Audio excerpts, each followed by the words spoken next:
now, welcome to the Great Cigar and Pipe Show, presented by Hiram and Solomon Cigars, and also the Oliva Cigar family, coming to you live from the Corona Cigar Company studios. I am a blues man. I live this life. Good evening, everyone, and welcome to another Great Cigar and Pipe Show. We are excited about our lookalike guest that's coming on tonight, and everybody knows this man. He is the master in the industry. He has got the golden touch, but we'll wait until he jumps on. Meantime, thank you very much for all of you joining us. We ask you, please hit your share button. Let's get this man around the world, even though he's been around the world many times. It's going to be a big, fun show tonight, guys. Around the world. Yeah, around the world. He's almost the world. Well, he is the world. Let me tell you, you know. When you're talking about Saka, you're talking about a legend in the making. How's that? A legend. Yeah, I think he's a legend already made, to be honest with you. He's a legend within the legend. He's a legendary legend who's about to be more legendary because he does our show. He chooses to do our show, once a year just to please us because he knows he can't please us. He does it to please us because he feels sorry for us. And I don't blame him. I would feel sorry for us too. It's tough being Steve. He gets pulled in all directions, Ron. I think he likes our show because he sees himself in the mirror 3 times over. What he would look like if he lost a few pounds. This is where we're at. Because to me, to you, to Frank, and then he looks back at Kyle when he was much younger. Orlando was like, "Is that a towel over his head, or is it raining where he's at?" No, Orlando. What happens in Florida is when it gets so damn humid. No, what happens in Florida stays in Florida. This is my only way of keeping my bald head cooled down. So that's the reason why you're seeing this very nice, I call it an accessory.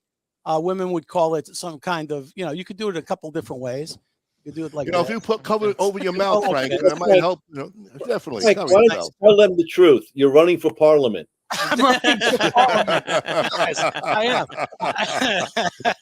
Well, hey, if you're running for Parliament, you might as well be smoking a Tricky Truck, a 7x64. This fucking cigar is a big ass cigar packed with flavor. And let me tell you, Steve knows how to put together a cigar for everyone.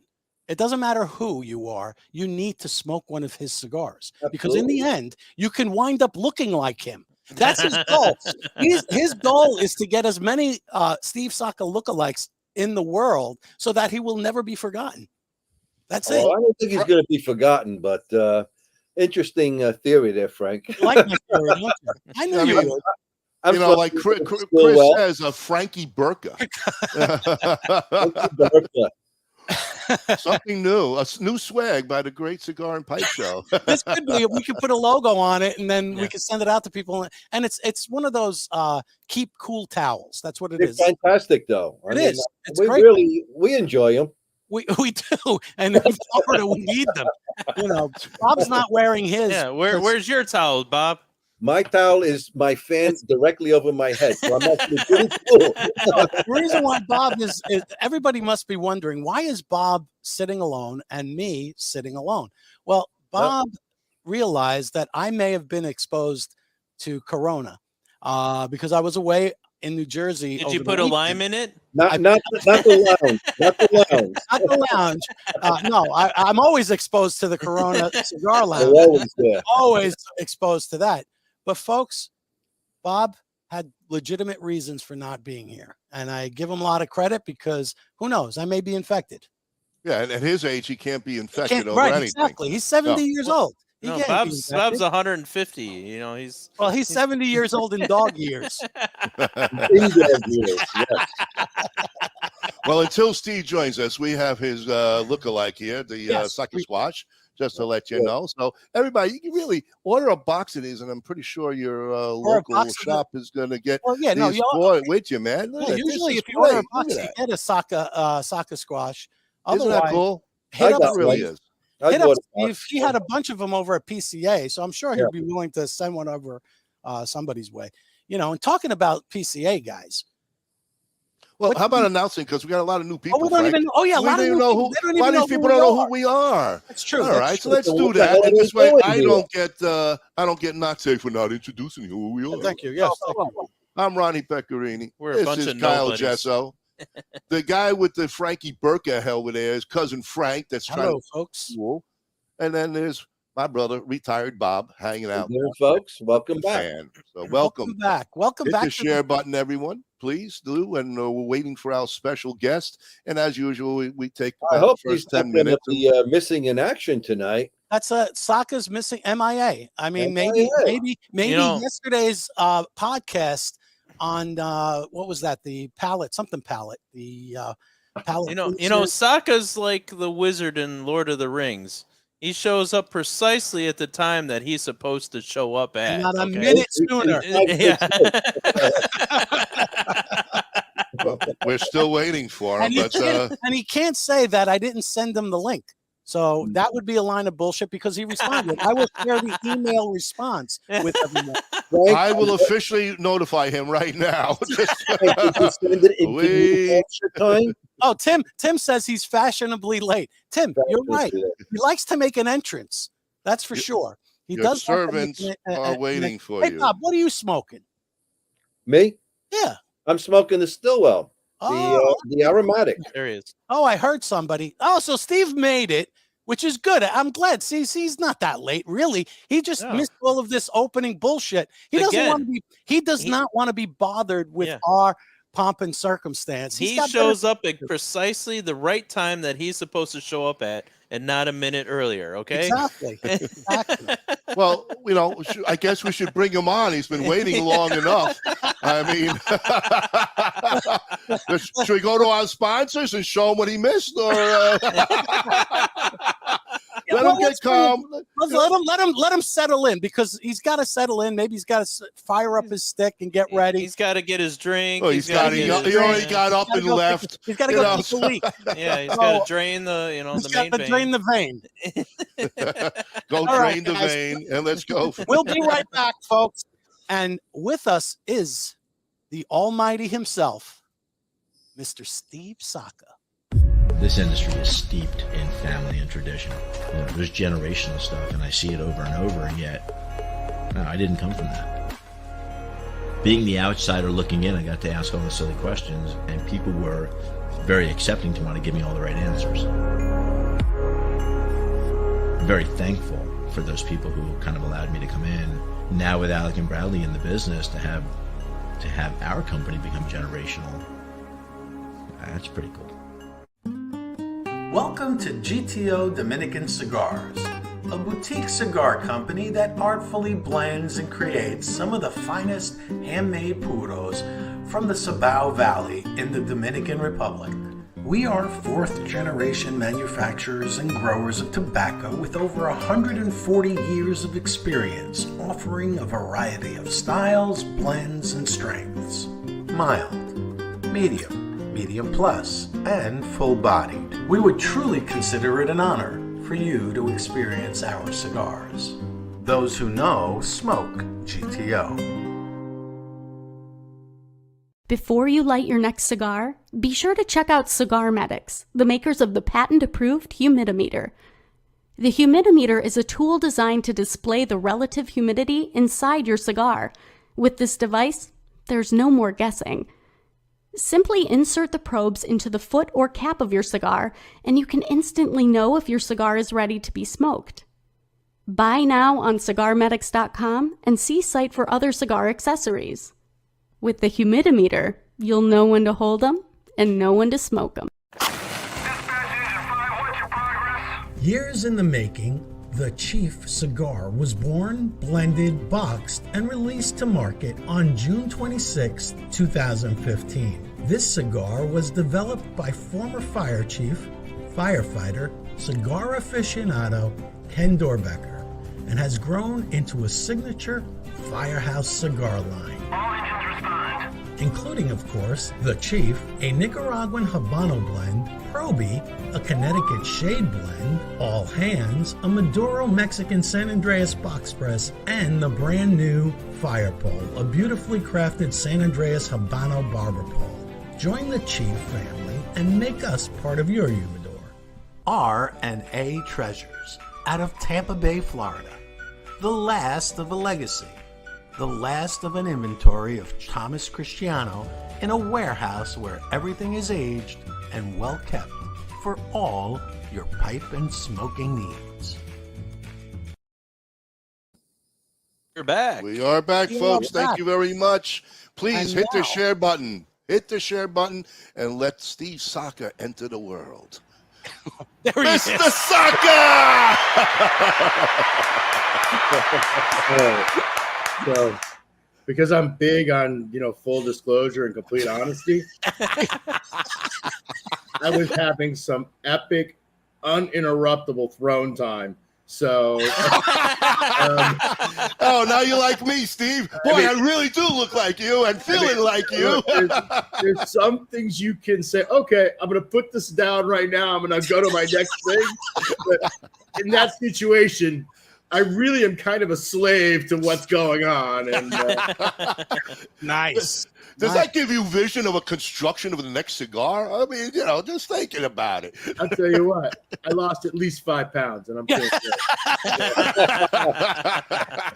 I feel so bad for the people that watch the shows I'm on. The crap that I put them through is just unreal. Well, you know what, Steve? You're like a big box office draw. You're like Tom Cruise. Every time you go on a show, everybody follows you. It's amazing. Nobody has that draw.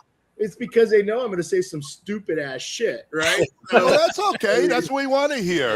Uncle Fester like. Here, Billy's got a comment for you. Stop being shitty in a cocky way. Yeah, there you go. Exactly. Oh Yeah, man. literally, my wife's going, you're supposed to be on the podcast. You're supposed to be on the podcast. She's like counting down, like, babe, I know. Wait. Did you tell you ran out of the Charmin? You can't stop midstream. That you can't. No, you can't. There's nothing you can do about it. I mean, yeah. So, yeah, I am so ill prepared here. That's good. We like you when All you're right. right. We got you on your toes now. I don't have my drink on, but luckily I'm a slush, so I have like 4 bottles on my desk to just choose from. So Just drink from the bottle. Don't worry about it. You don't need a drink. Who Your needs- audience is going to follow you no matter what. I got my dope. Can't even see because of the glare, but like a sober Mesa Yeti. Man, Ooh, this okay. glare is terrible. So Steve, where can we get all of your cool swag and shit that you produce? Like those beautiful jerseys. I see them, but I don't know how to get a hold of them. Do I need to put it in a specific order? No, we a lot of this stuff is just trying to figure out what we can make. You know what I mean? So, like these Yetis, they were a test batch, and then I ran into a problem with them. They did the test batch, and then when I went to put in a real order, they canceled the order because it was tobacco related. Hold on, before everybody starts getting into the hate Yeti people thing. We're going to file protest. So I literally okay, wait a minute. You took like $800 to make me samples, right? But now I go to give you a real order with the exact same logos on some of them that so I called them and I said, this is just absurd. And I said, I want my $800 back for my samples. I'm going to send you your shitty cups back. And they said, no. It was an overzealous employee. That's not true. There's nothing wrong with your logos or your designs or anything like that. So now they're saying it's good. I don't know, had I not called, if they would have said it was good. You know what I mean? Yeah, Right. Yeah. You should have asked for the guy's resignation papers to prove that he's gone. Yeah. Just the left hand, right? I mean, is it too much to ask for the left hand? I go for the right hand too. Yeah, Definitely. we need some repercussions. If there were more repercussions with this bullshit, like, did you see the people that glued their hands to that tarmac? Where was that, in Germany? They really like seriously glued their hands, right, to protest climate. What I don't understand is 40 flights had to get diverted, so they cause more climate damage by what they're doing in the first place. And then everybody's like so careful. They cut those. They cut the little blocks out with the like the cement saws, right? Still attached. They could not get their hands off it.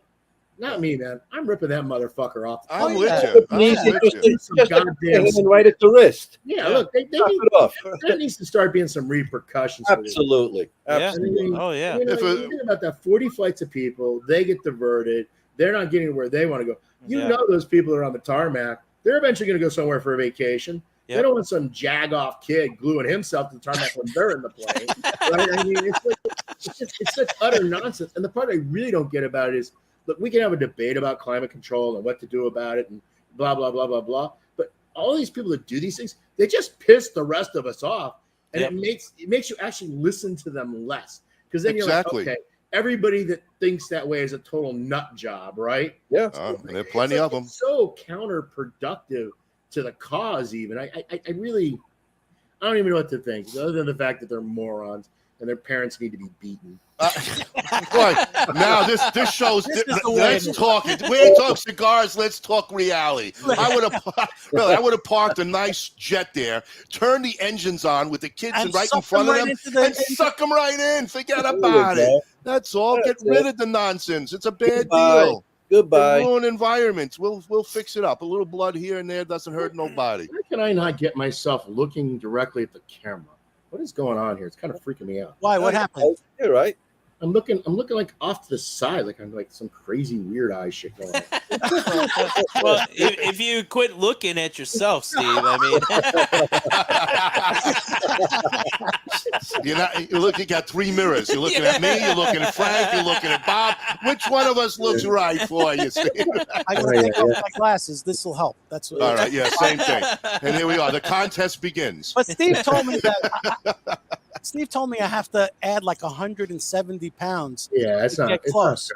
I always feel bad when guys get compared to me. And look, there's a lot of bald-headed goatee guys out there nowadays. Right. I mean, look, I got everybody outclassed by a full C note. Let's not kill ourselves. I mean, so I like, oh man, I'm sorry that they thought you were me. You know what I mean? I really am. It would have been an honor. You know, I just lost 20 pounds, but I know that's nowhere where I should be. So it's okay. It's all right. We're close. When I saw you Saturday night as we're leaving the show and you started coming at me, I really thought, in those circus mirrors that was standing in front of them that kind of, make you different shapes and sizes. I don't think Steve remembers that. Do you remember? No, he doesn't. Do you remember, Steve? Coming by and the missing swing for 3 feet to Bob? You completely missed. And then you gave me a bear hug. You almost crushed me. How about this one? The woman dressed up in the American flag with the short shorts on, and you asked her if she had a pair of balls underneath. Did you remember that? Remember that one? Oh, yeah, I remember that. That was Bob and I, just to let you know we were next to her. Look, guys, no offense, but how was I supposed to see anything but her? Okay, let's get real for a moment. I agree. And I don't even know where the balls comment came from. She said something. She was a spitfire. She was smart. Oh, she was right there with you. She said, "Well, this is the modern age, Steve." All right, she was talking about the modern age. I said, "Oh, you got a pair of balls up underneath there." Yeah. And all her cowboy boyfriends started laughing his ass off because I know what you say. It's all good. It's all good. Don't worry about it. You know what though? I think that first off, most people know me, okay, and those that don't, they learn pretty quick, and I think they all understand it's in good fun, you know what I mean? Absolutely. They were joking, I was joking. It was a funny conversation, and that dress was smoking hot.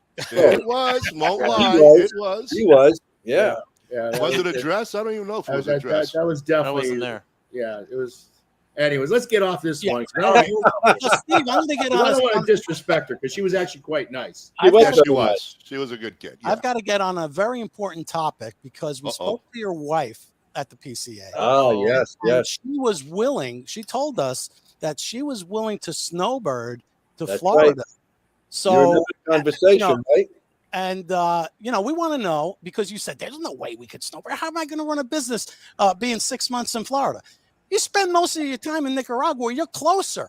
Yeah, but hold on. I need her. She's going to be with you. Right. Oh, So, hire somebody. I mean, no, you can't hire someone as good as Cindy.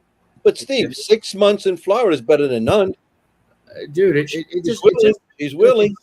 It's just impractical. I mean, I wish it could be that way, but it just really can't. Well, you asked us to talk to her about it, and we did. We got what 6 I need months to do. from They needed her. her. No, I need a full 12. That's the thing. Start with the 6, and we work to the 12. Yeah. You start at the 6. You start by moving there, and then she gets into it, and then you're like, all right, we're moving here permanently. Exactly. Yeah, you gotta act like the drug dealer, Steve. You got give the little taste free, and then you start charging afterwards. That's what I did do. Oh, that's how you got everybody addicted to your cigars. You did the same thing. I mean, why not do it here? I've written about this recently, but I don't know that I've ever actually said it out loud. Honestly, you guys are really just exist so I can smoke the cigars I want. You do realize, right? Oh, absolutely. Whatever you want to believe, we do. Don't worry. I like some really expensive exotic shit. I got to grow special crops and do all this craziness. I can't afford to do it if I don't have people to buy this stuff. So really, if I was Elon Musk, I wouldn't need any of you guys, right? I just do whatever the fuck I want. Okay, $5 million this year to get my 5,000 cigars. Okay, that's fine, no problem. Right? But the problem is I can't swing it, so I have to make cigars for me to smoke. And sadly, you guys are an unnecessary evil in order to make that happen. I know, but you wind up smoking most of yours, especially the limited edition ones. The ones that nobody can get. Nobody can get them. That's bullshit. Plenty of people. Oh, let me ask Chris in Hawaii. Hey, Chris, you're on. Are you getting those cigars by you? And don't tell me via but that's Steve. That's the fault of the retailers in Hawaii. I can't force them to order it. You know what I mean? So, I mean, if they ordered it, they get shipped it. It's just there you go. There you but go. right here in Florida, we can't get you limited editions. I mean, That's hard. They're hard. They're hard to get. They come off it looks like they fly off the shelf before we even make it to Corona. Really? Yeah. Look, Corona's an odd situation. They buy a lot, but they haven't quite figured out how much to order to keep in some of the physical stores yet. Right. So with Corona, it's still a bit of it's a learning curve, right? And it's really hard too, because like right now, I mean, we're kind of hot right now, and it makes it even makes it a bit more of a challenge.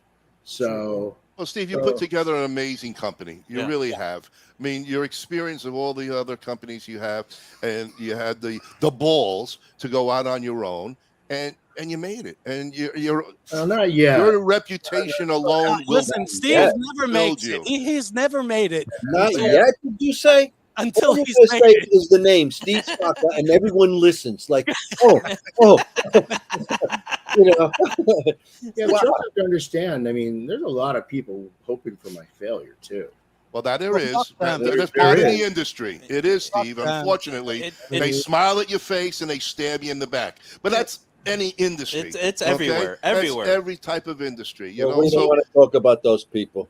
And let me say this: there's also consumers that feel that way.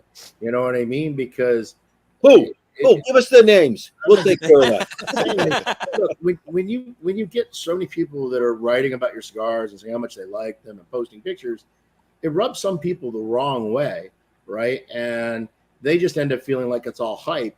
And the thing is, I mean, look, I'm very careful. I will admit I beat the drum really hard on my Facebook page. Yep. I share stuff to the Dunbarton page. Yep. There's a Saka Squatch group, but it's consumer run. And if you notice, I don't write a lot of original posts in there.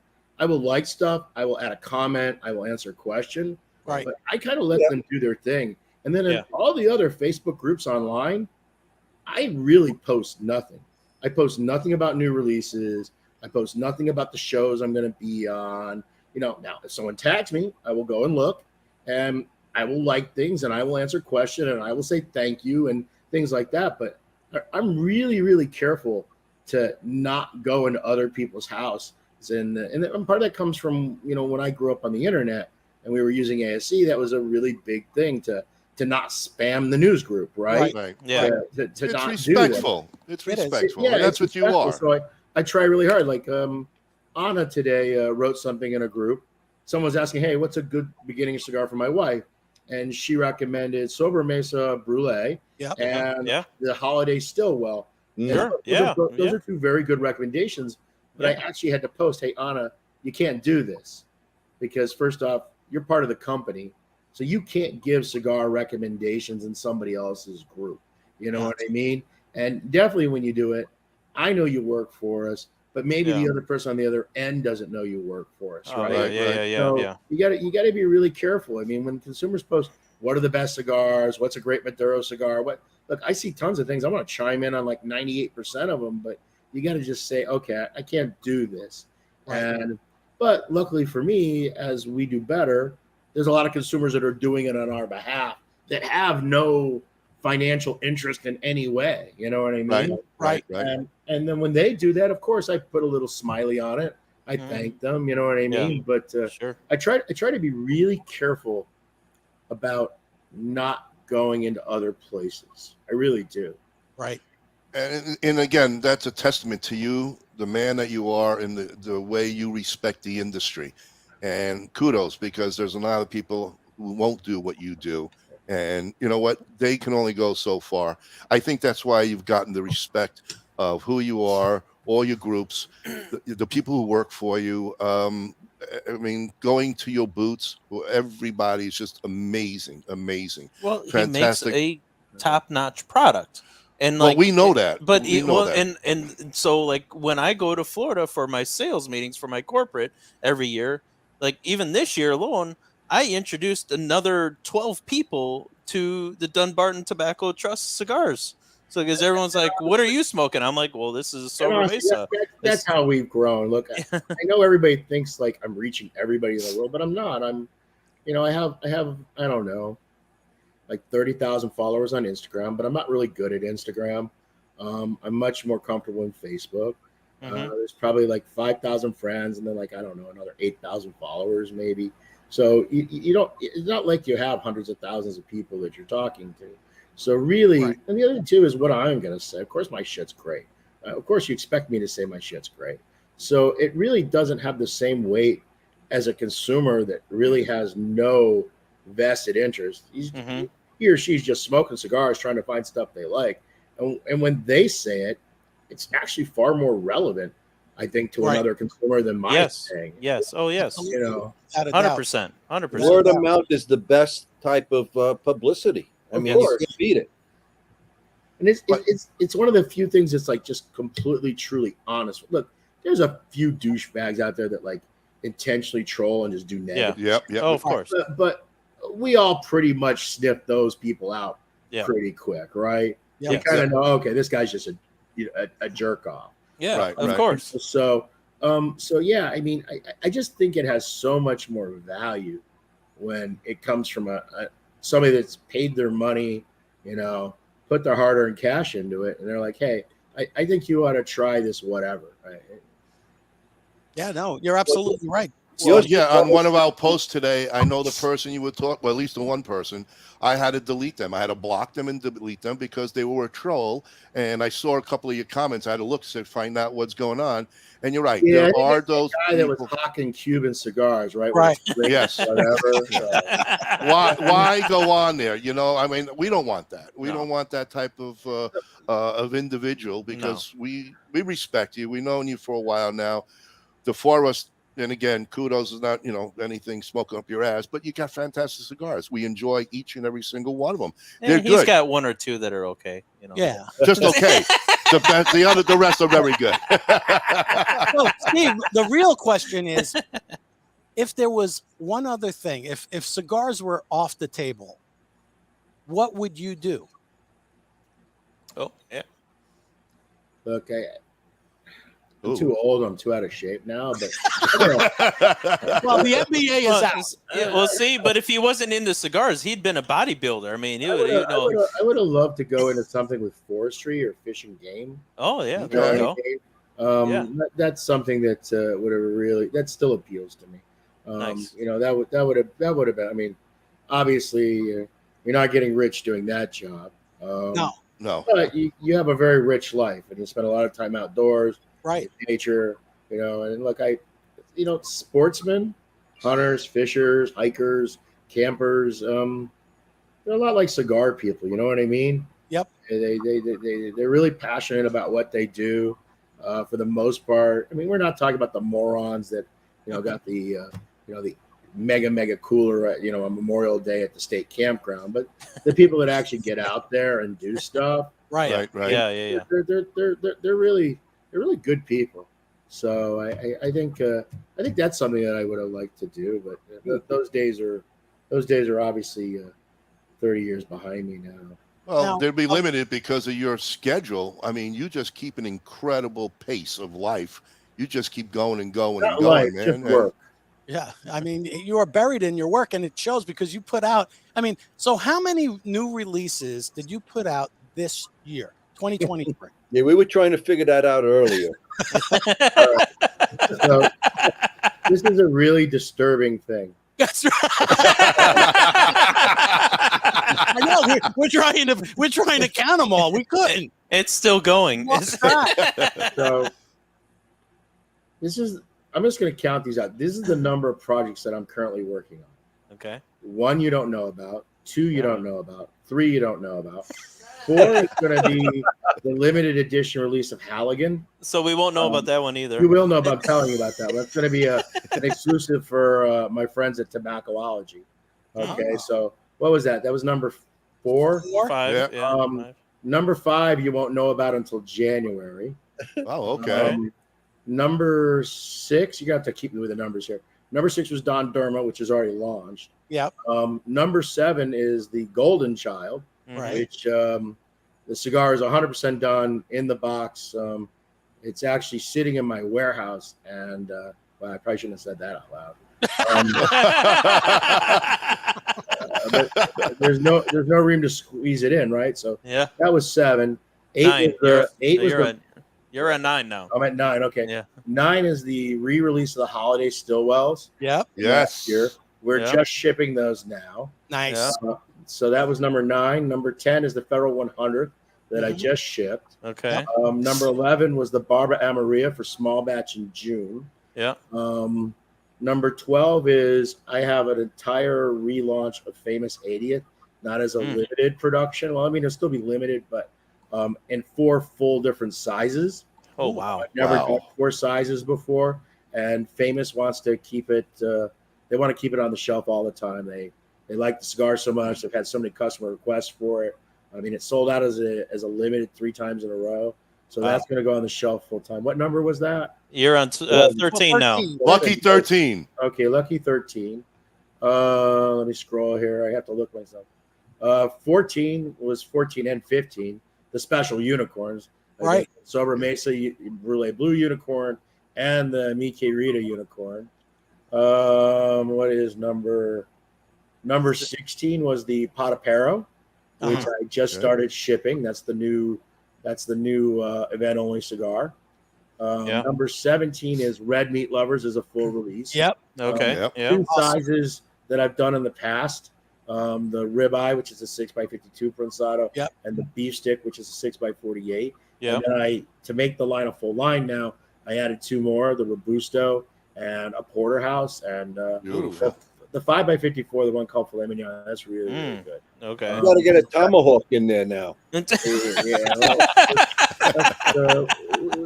Let's start with 4. It was enough work. Yeah. So what was that? Was that 18? Yeah, you yes. stopped at 18. Yeah. I said 20, but we don't All right. know. No, we're at 18. So number 19 is the one I'm smoking now, Papa Saka. Yep. But you can't get that sold out. Number 20 is Popetta. Popetta wasn't new, obviously. There was no extra work on the cigar, but it needed a box. So 20 was kind of a whiff, you know what I mean, from work point of view. Not so bad. But look, every time you deal with more UPC stickers and more Right. production and more box guys, it's a pain in the ass. Number 21 is Krakatoa, which will land in September, the new Moestra. Nice. I have Rocky's U-Boat, which Nice. is number 22. And I have Cigar Dojo Wagashi, which is Right. 23. And I have for number 24, just to make it an even number, I've got the holiday version of this year's Stillwell. I mean, yeah, it is so beyond stupid. I'm glad you're just a small little company, Steve. Yeah, Wow. yeah. And the problem is, I'm doing. Look, obviously, I have a team of people, and I have Anna now helping me a lot more than I've ever had her before. And but this is pretty much all falling to me. And part of the issue is things just, and this is a good thing, so don't get me wrong, but things don't die. I mean, I've done Don Derma like what, an exclusive Don Derma release like 6 times now. Right. You know what I mean? The Stillwell's a repeat, the Federal 100's a repeat, the Barbara Maria's a repeat, the Famous 80th's a repeat. You know what I mean? But they all require the same level. They don't require the same level of attention from the blending perspective, but they require the same level of protection from the attention from the production point of view. In fact, they almost require more attention, a lot of these, because, when you take something like Famous 80th and you make it a full-time production brand, it's a lot more people that you have to have on the same page doing the right thing. Right. Same thing with Red Meat Lovers. Executing Red Meat Lovers the way I was doing it as a once-a-year exclusive, significantly easier than doing it as a full core brand with 4 facings. And the thing is, so those are the 24 I said. Yeah. They're still on my list. How about? I know that you're not a big FSG lover, because I mean you made that known to us. Yeah. Planning. Let's backtrack a little before Jeff wants to put my head in the book. That's why he doesn't order the right amount. Look, FSG has a very distinct flavor.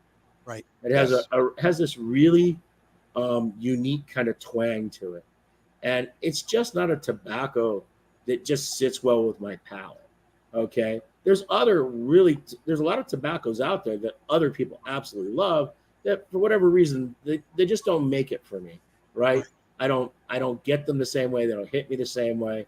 I don't take the same joy out of them. And I think FSG is one of those kind of controversial tobaccos because the twang is a very serious twang.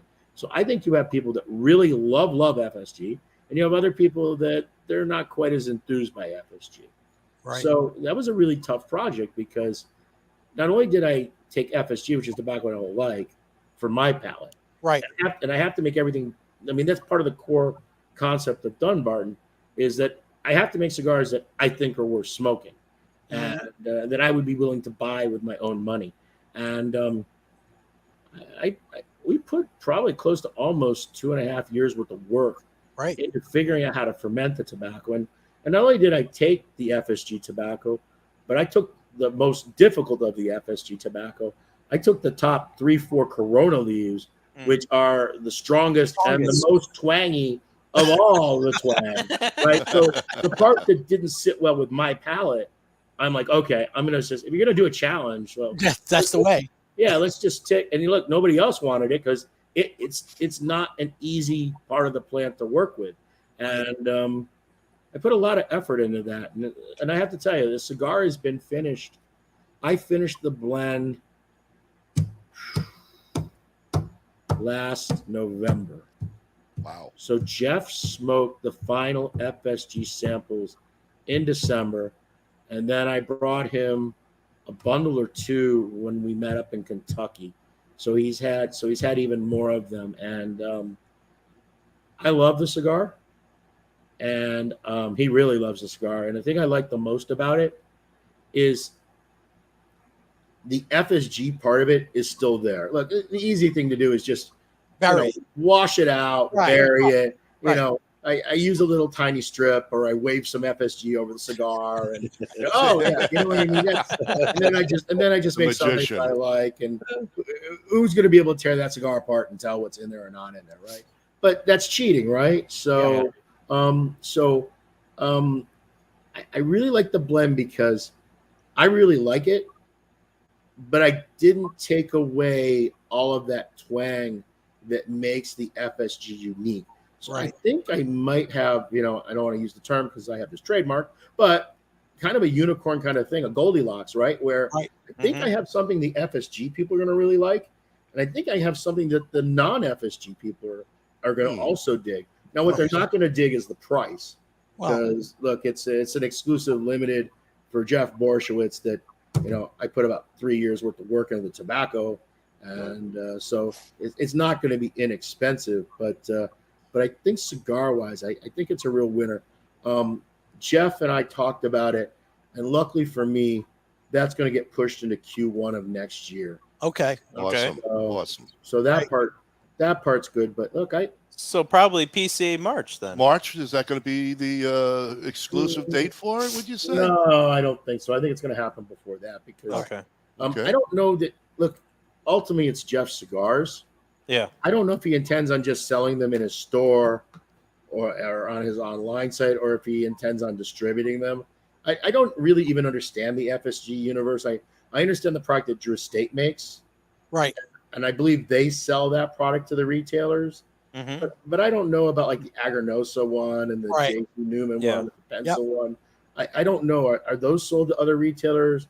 Are they wholesaled by the parent company, or are they maybe wholesaled by Jeff Borshowitz? I don't know. So that isn't my thing. That's my job is just to make a cigar. So exactly. Well, you said you're going to Kentucky with Jeff, so does that mean we could possibly see maybe a Saka whiskey blend coming out in the future? Oh no! Look, I honestly, I was just there as playing Entourage. Look, I've been burning the candle from both ends in the middle, and sadly, the person that suffers the most is Cindy. Right. And so she's also working like a dog. And look, we're really good friends with Jeff and Tanya. I mean, just honest friends. Right. And so I asked Jeff when I was there in December, I say, Jeff, the next time you're going to go to Kentucky to pick some barrels, you think you could bring Tanya and then Cindy and I tag along so she can spend, 3-4 days with Tanya, and we can just hang out a bit and try to chill a little bit. So that was really the purpose of the trip. Was for Cindy and Tanya to have some time together. And look, it's good that Jeff and I did too. But no, Jeff was there to do Corona Cigar Company barrel picks. Okay. And I was just the guy sucking down the free booze and eating these absurdly expensive meals that the liquor rep was paying for. Nice. The meals were so absurd that at one point I'm like, hey, I felt bad because they're Cindy and I were eating these like seafood towers and these crazy steaks. And I'm like, at one point, I kind of like, hey, and we're not the customers, right? We're the two hanger honors that are just mooching. I kind of said at the table, hey, let me pick up the next dinner, right? Just to try to be a bit of a mensch and not such a mooch. And the liquor rep, his eyes went funny, and then Tanya was like, shut up. You know what I mean? It's this guy's job to overspend on us, right? And so yeah, it was a nice trip. I'll tell you. Tim put this up. Hashtag Saka Mooch. Saka Mooch. Well, he is brutally honest, isn't he? I mean, he did say he was. So. No, that's what's good. You need a break. You need a break. You can't be strictly 24/7 business, buddy. Yeah. And that's what your audience sees you. I'm toweling off, man, because it's warm here. Yeah, see, in New Hampshire, is that warm? Dude, it's hot everywhere, isn't it? It's smoking hot. Yeah. You getting any of the Canadian fall out there? The no, the way the wind stream went, it kind of went south of us, so we didn't get any of that serious smoke. Good for you. Good. We've been breathing nothing but Canadian smoke here in Chicago. That's an upgrade for you guys. Yeah, well, you know, It is. it's a depart from the gun smoke, you know. There you go.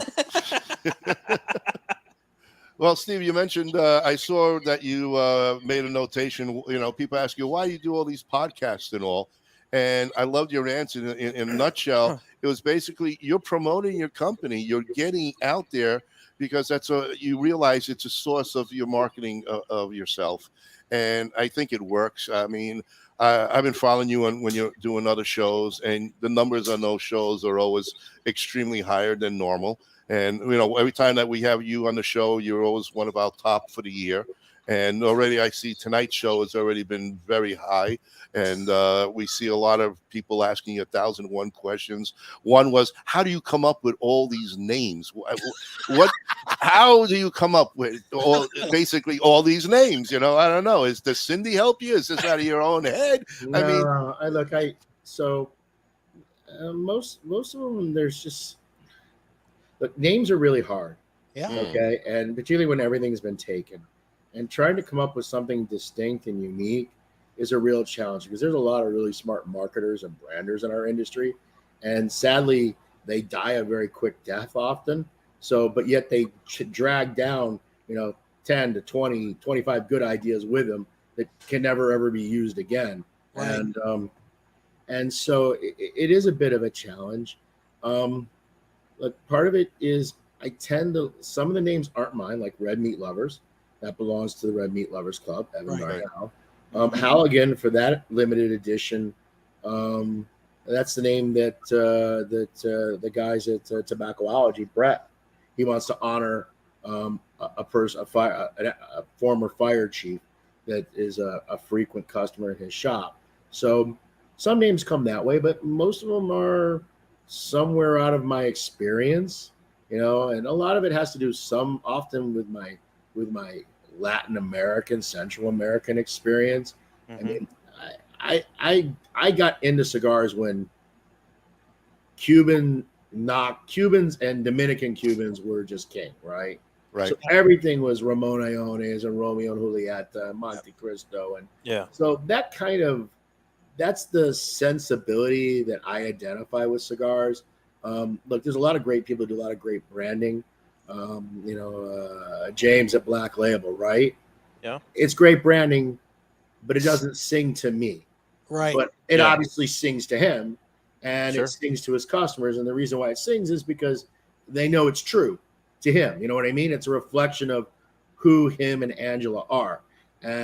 So I think it's really important that cigar names, there's a few things. A, they have to fit the product. You just can't have a good name and the product doesn't make sense with a name. Right. You can't just name something a cool name if there's not some correlation.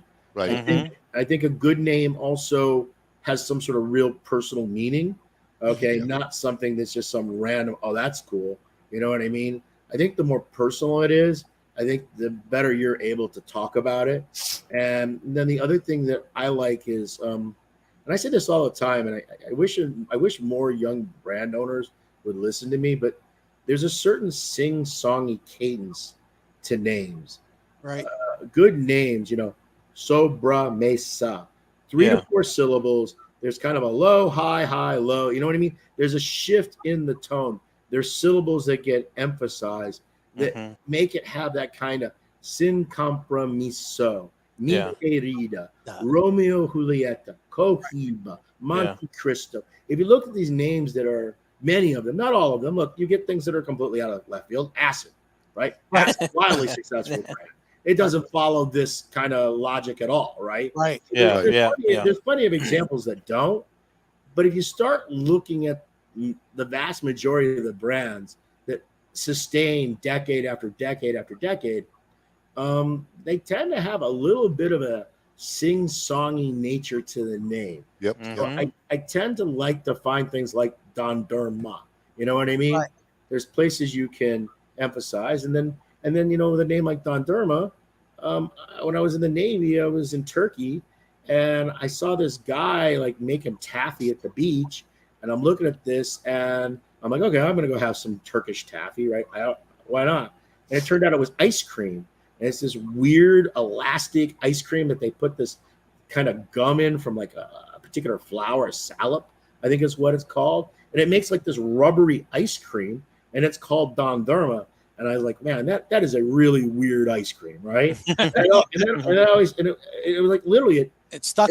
It sticks, right? It sticks to the cone. It's like when you're licking it, it's cold, but it doesn't melt. It's really crazy. And I always remember that. And I made this cigar blend that was a really weird cigar blend that it was good when you smoked it, but it was fantastic when you retrohale it, right? Like you want the retrohale to be good, but you also want to be able to smoke the cigar without retrohaling it, right? Yeah. And I felt like the Don Derma blend, yeah, sure. Spend your $15. Honestly, if you don't retrohale, I wouldn't spend the money. Right. I don't think it's good enough for the $15. It's a good cigar. I mean, it goes head to head with most stuff, but when you retrohale it, oh wow, this is a really great cigar. And I thought that's really weird. You know what I mean?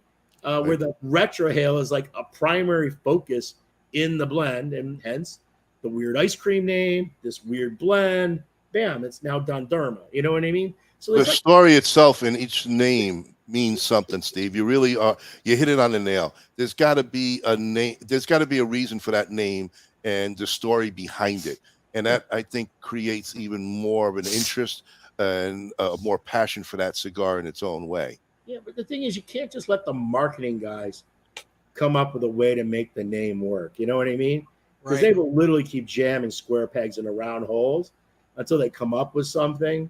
And it almost always falls flat. You know what I mean? Like, think about a name like Mi Querida. Mi Querida literally translates to my love. But Mi Querida is used more as a term of endearment. It's actually your mistress is typically who your Mi Querida is. I mean, you can call your little niece who's really cute Mi Querida because she's going to be a heartbreaker someday. You can call your mistress might be Mi Querida, or you can call your wife who you've been in love with for the last 30 years and you still get a little bit of bounce in your step when you see her. And she's like, she's your Mi Querida. It's a really good term. Right. And for me, you know, look, cigars are my mistress. My wife's number one. But my second passion in life has always been cigars. So for me, cigars have always been my Mi Querida. And second to that, you could also tie it into if I was best known for a brand in another company, right? That was a broadleaf style blend that was similar, not the same, but very similar. And if that was my first wife, well, then this is my Mi Querida. This is, you know what I mean? This is the second one. So that name worked on like two different levels for me. And that's why. Look, of all the blends I make, and I have a lot of favorites, and I have cigars that are more complex and more difficult and more intricate and have wilder tobacco. But if I had to just take one brand onto the desert island, for me, it's Mi Querida. It's the one, okay? It's not my most expensive, and it's not my most technically complex, and it's not the one that has the most unique or innovative tobaccos in it, but it's the one that just seems to always work for me, no matter my mood. Yeah. Right. Steve, I have a question for you. While we were at PCA, we went to a booth called Don Doroteo. Yeah. And he was showcasing the Andullo tobacco. And he had it kind of shaved off onto his table. And we smoked his cigar. And we were really blown away, Bob and I, by the complexity of that cigar. Is Andullo something that you would play with in the future? I mean, would I play with it? Yeah, I guess I would play with it. I mean, I like to play with everything. Right. I don't know. I mean, the thing about Andullo is not really a tobacco. Andullo is more a process. Right. Right. Of how you actually work the tobacco. So, I mean, it has way more to do with the fact that it's basically a pressed tobacco, which is kind of similar to a method that they use for like Perique. You know what I mean? Right. It's not the same, but and traditionally Andullo was something that was done in the Dominican, right? So a lot of Andullo tobaccos tend to be Dominican in origin because that's where they did the process. Right. Okay. So the thing about it is it typically takes a tobacco and it really adds strength to it. Look, and again, I'm being very typical, right? There's no always, but Andullo is really, and I'm just for the record, it's Andullo. Andullo. Yeah, Andullo. I was saying it incorrectly. I had to stop for a moment there. But I mean, it tends to really increase the strength, and it tends to add an almost darker flavor to the leaf. And it's an interesting process. I never have done anything with it, but would I be opposed? No, I wouldn't be opposed. All right. I mean, what's interesting too is they had some of it on a dish, and he actually offered it to me to try in the pipe. Yeah. See if I liked it. He said some people have put it in a pipe, and what's your? There are pipe blends with that tobacco in it. It was delicious. Yeah. It was delicious. We were talking about it earlier. To me, it reminded me of the smell itself and the taste, pretty much.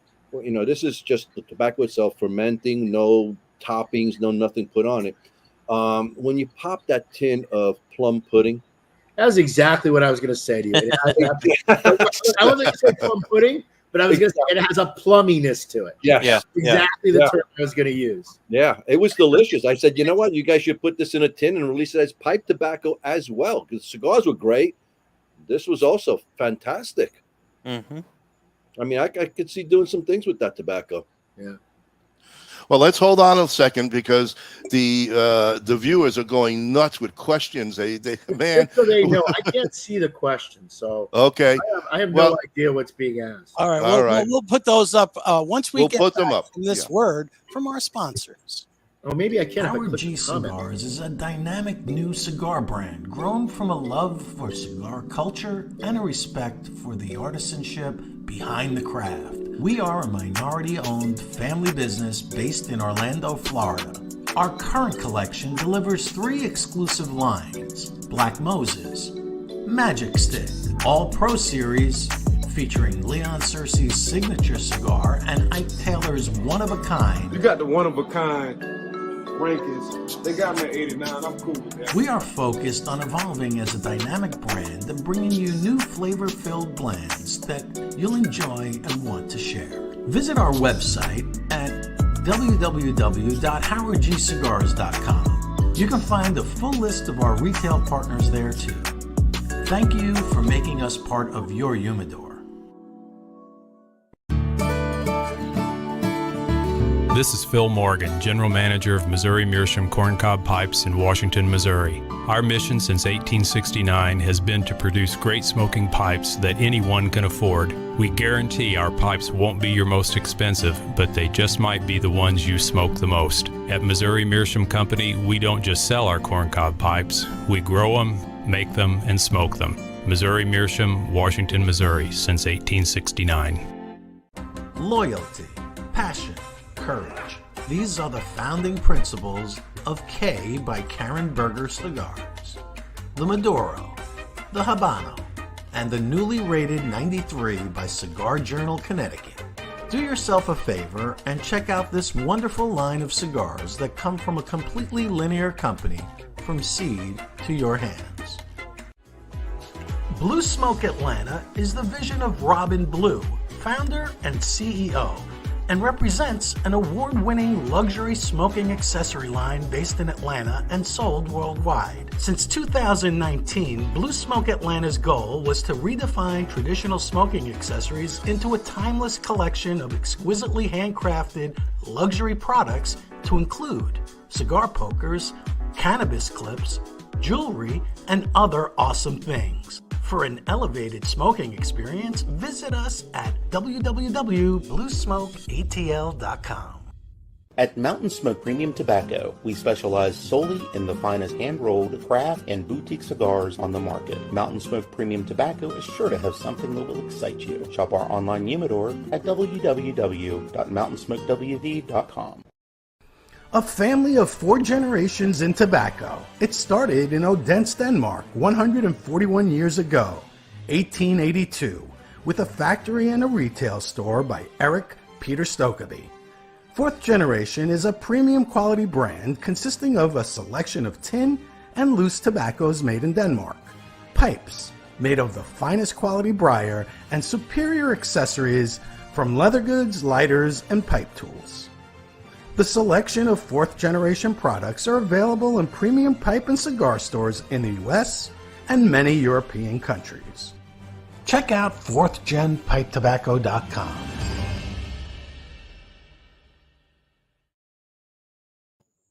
We're back. Welcome back, folks. Hit the share button. Lots more to come here with Steve Saka. Steve, I know there's a Mother Teresa look going on there. What is that? That's my climate-controlled towel. Relief, brother. If I ever made if I made the right swag item, I should make hankies, man. Yeah. I burn through that stuff like crazy. Well, I'm telling you, if you put a Saka name on what Frank is wearing, it's limited edition, of course, exactly. But it would be sold out. No question about it. The Sasquatch sweat towel. I think I run into a problem with all the swag stuff. I have really expensive tastes, right? Yeah. Okay. Nothing wrong with that. And it's hard to find anything that you can afford to give away with a box of cigars. Right. The Saka Squatches just turned out to work out.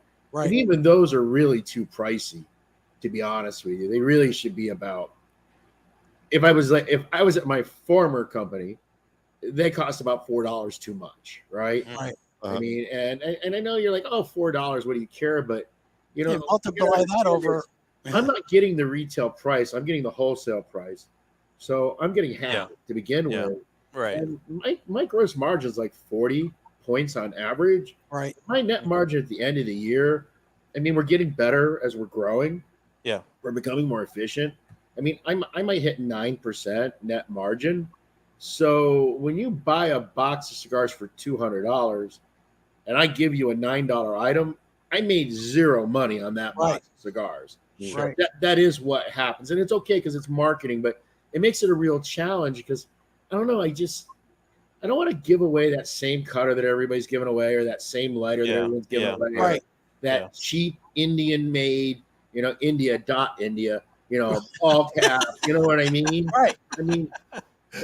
Look, they can make good hats in India, but they cost $16 a piece, right? Right. Yeah. The hats that you give away at these type of events, most retailers, not retailers, but manufacturers, they want them to be sub $4 or $5. And they can get it closer to $3, they're even happier. Yeah. The problem is, I don't wear any of them, right? Right. Yeah. They're shitty. Yeah. Right. A good lid, if you're paying retail, it's pretty much like $29 is like as cheap as it gets, right? Yes. $29 to $40. Right. That's what a good hat costs. Yep. Which means it costs $16 to $20 to make that hat. Right. And it's just like, how do you give a hat? And then the other problem gets even more complex with my company is I make a lot of 10 count boxes, right? Right. Okay. So my cigars, the price per cigar is high.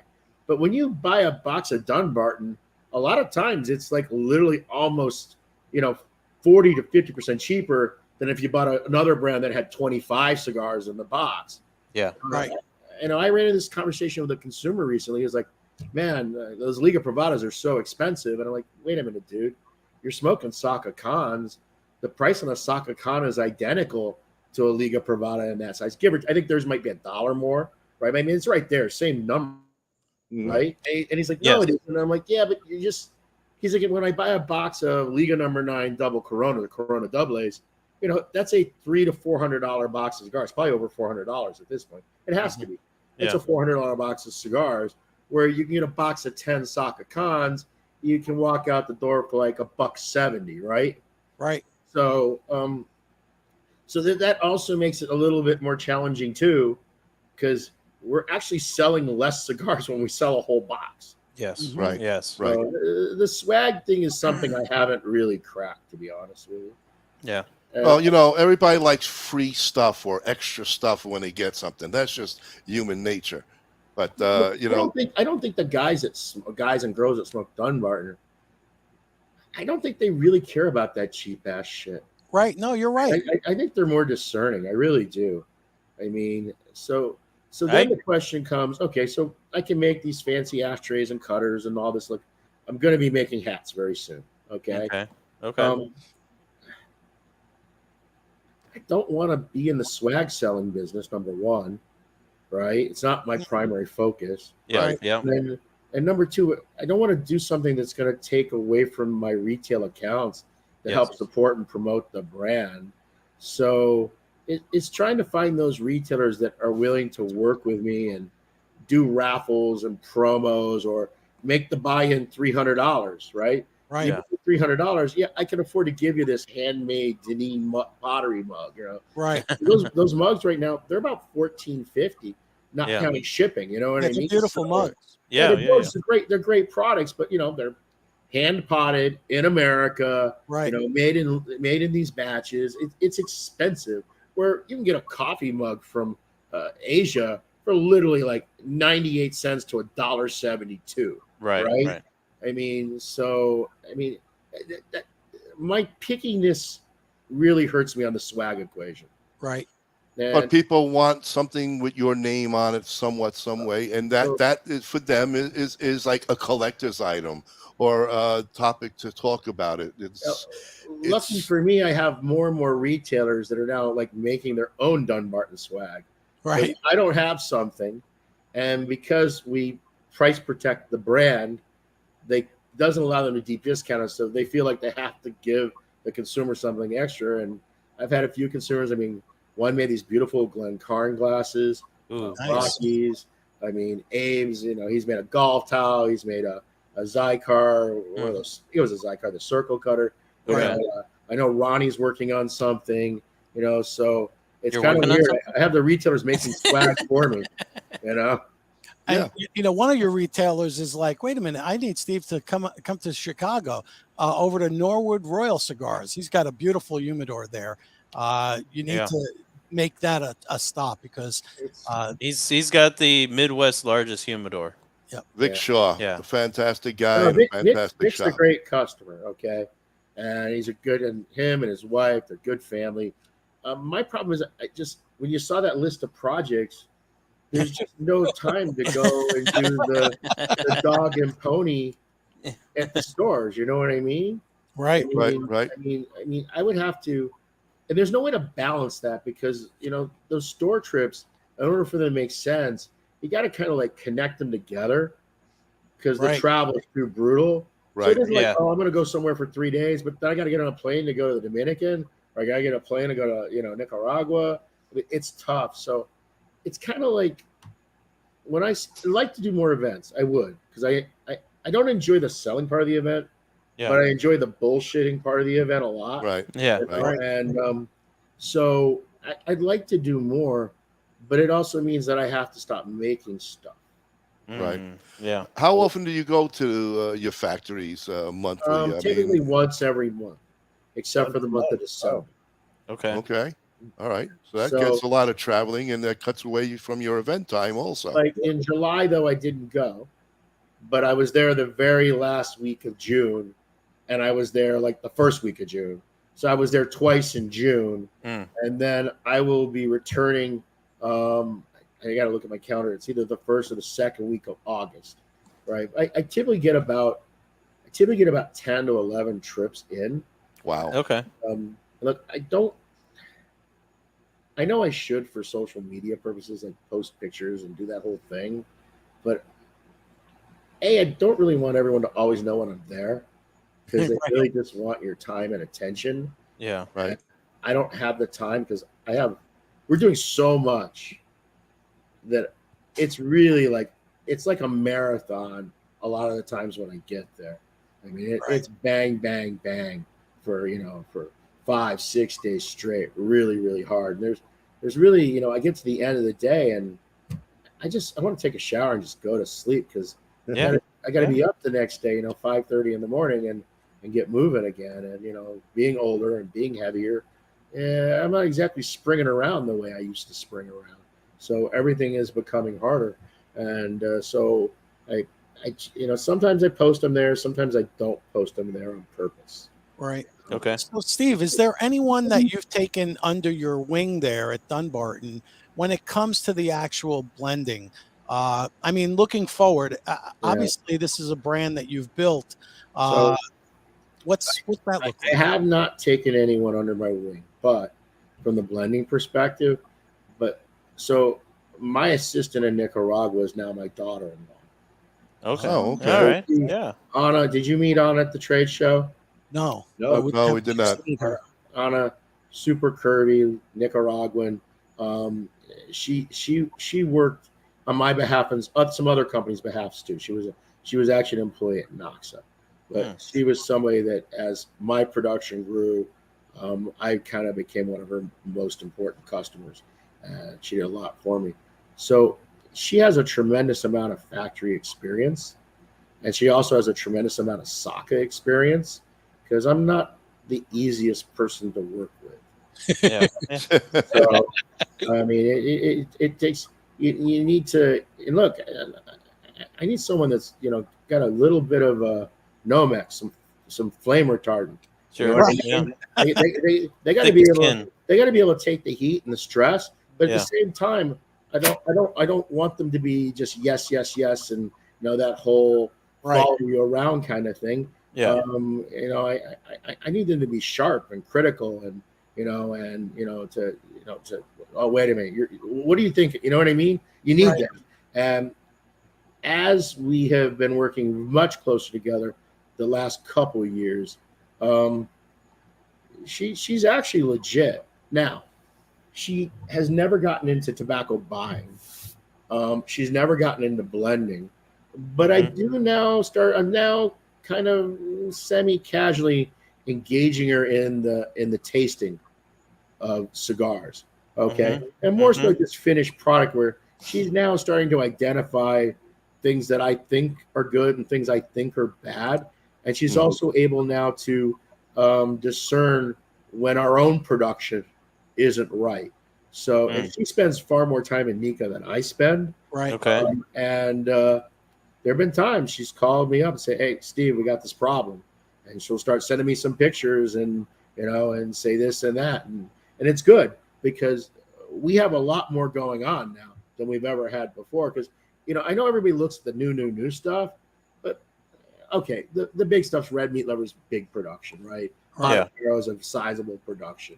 But a lot of these projects are smaller batches, 5,000 cigars, 10,000 cigars. You know what I mean? Right. They're not the same as that day in, day out grind on Sober Mesa and Brule and Rita and Umbagog, and it's very easy for the factory to get lax, for one or two pairs or half of a pair to get lax, or for the blend to kind of start moving in a direction that it shouldn't be because they're not doing the proper sort, the night before. And, and as we have more of these things that have to be, just super consistent, it just requires a lot more attention. Yeah. Right. I mean, For sure. It's always been the challenge. I mean, to make a great cigar in like a little batch is relatively simple. Yeah. Okay? But to try to make something where it tastes the same year after year and delivers Consistency. And that's what makes brands like Padron what they are. That's what makes Fuente Don Carlos what Don Carlos is, and Hemingway's. I mean, it's that is really hard to do. It really, really is. And I mean, and as we grow, our core brands grow faster than our limiteds, even though the limited part's the part that gets all the buzzy buzz. But for our retailers, they sell way more Brule Toros than they sell a Brule Sober Mesa Blues. Okay. Yeah. I mean, Brule Toros and Brule Robustos, those are literally like 15 times the sale of Brule Blue. So I mean, yeah, the Brule Blue is the one that's sexy, and us hardcore, smokers, that's the one we tend to talk about. But actual day in, day out, Brule Toro is way more important than Brule Blue from a commercial concern.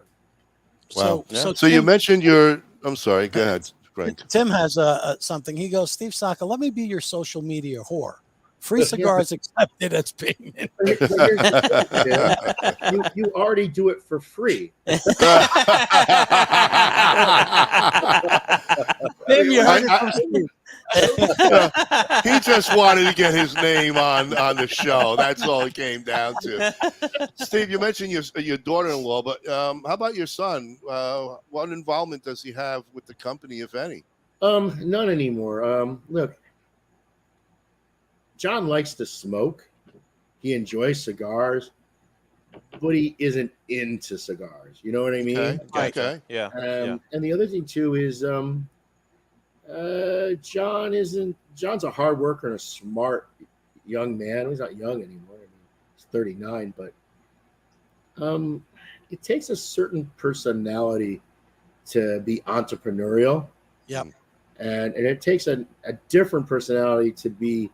I mean, we're in a business. If you notice that a lot of the people that like run factories, they're pretty aggressive people, right? I mean, and you really kind of have to be. I mean, you're operating in a very difficult environment where what we would consider just typical conventions in the United States, that just gets all blown out the window. I mean, everything's a negotiation. Everybody's trying to take advantage of you somewhere. There's all sorts of graft and theft and all sorts of things. So you have to be a bit of a dick in order to be really successful. Okay, at doing it. And look, John's not a dick, and so that makes it really hard. And then I have another concern. I don't know what the long-term future is of combustible tobaccos. Right. I mean, I know we got a bit of a reprieve courtesy of the Judge Mehta decision, which he hasn't finalized, but we got a bit of a reprieve on the FDA regulation. But anybody that thinks these bureaucrats are going to stop, they're crazy. No. They're not going to stop. I mean, no. So there will be more and more mounting regulation and more bans and more taxes and more challenges. And, and it's and I have to ask myself, do I see there being a future for the next 15, 20 years? Yeah, but do I think there's one 50 years from now, 40 years from now? And it's the reason why you see the big companies keep gobbling up the small companies. Right. It's like an almost impossible environment for the small companies to survive in.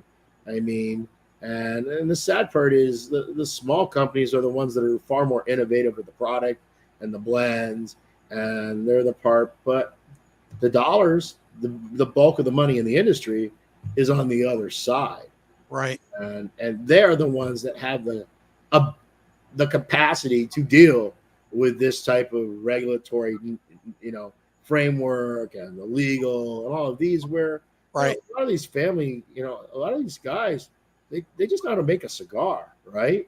Yep. Or they just know how to smoke a cigar and they know what they like in a cigar, and they want to have a brand and they want to go and share their brand and their passion for cigars with other people, but they're nowhere even remotely close to having the skill set, having the tools in their toolbox that are necessary to deal with what is on the horizon. So if it just as for shits and giggles, I mean, there's been a lot of buyouts, I'll call it. You have Matt Booth, you've got Alec Bradley. Is there any way that someone would say, hey, they come up to you and say, we want Dunbarton. Would you sell off at this point? Look, I've always been very honest about this. I think anyone that says they won't sell is just being a moron and foolish. Right. Because you just don't know what life is going to throw at you. Exactly. Right. I mean, and every time someone says that, and then they sell a few years later, everybody spits it back in their face that, oh, you sold out. You're a sellout. And that's why I've always from day one, is there a scenario where I would sell the company? Yes. Am I actively searching currently to sell the company? No. Have I had a couple of people approach me to ask if I would be interested? Yes. But nothing has gone beyond a cursory kind of conversation. And I feel that the company's premature to sell out at this point. And the other thing that, the big decision that's going to come, if we keep on the path that we're on now, the next big decision is deciding, do you get to be, Tatuaje size or La Flor Dominicana size, and you just say, okay, this is it. I'm going to make this many cigars a year, And yeah, they're going to be out of stock at a lot of places, but we're going to keep making them, and we're going to keep the quality where we want the quality to be. And we just kind of rest a bit and chill. You know what I mean? And because look, there would be way more profit in the company if we weren't constantly charging for new tobaccos, new products, more growth, boom, boom, boom. I mean, it all eats up a tremendous amount of dollars. And once you say, okay, I'm not doing that anymore, there's more money on the table. So there is a scenario that if you can get the company to a stable base where you have enough consumers and you have enough retailers that really love your product and will smoke it on the regular in their rotation, that you could actually just kind of stop. And the problem is too, that stop is like, in that $13 to $18 million window. Because the next thing that, if you don't stop there, what you have to do is you have to go from about 15 to 18 million a year in sales to about 35 million a year in sales to break even again. Wow. Okay. Because the way the sales and the distribution and everything happens in the marketing, it becomes a much, much different game. And you have to spend an awful lot of money to grow from that 15 to that 35. And you're going to probably need to spend, if you're doing it in my lifetime, you're probably going to have to dump 10 to $15 million cash into this effort, either out of your own pocket or as debt. Okay. And what you're charging to, because you're charging to get to about the $35-36 million mark to just get back to the break-even point, to then start paying your debt down. And you really got to get it to $45 to $50 million of gross sales before you actually get to the point that you start making money again. Right. Holy cow. That's a big gap. It's a big, big gap.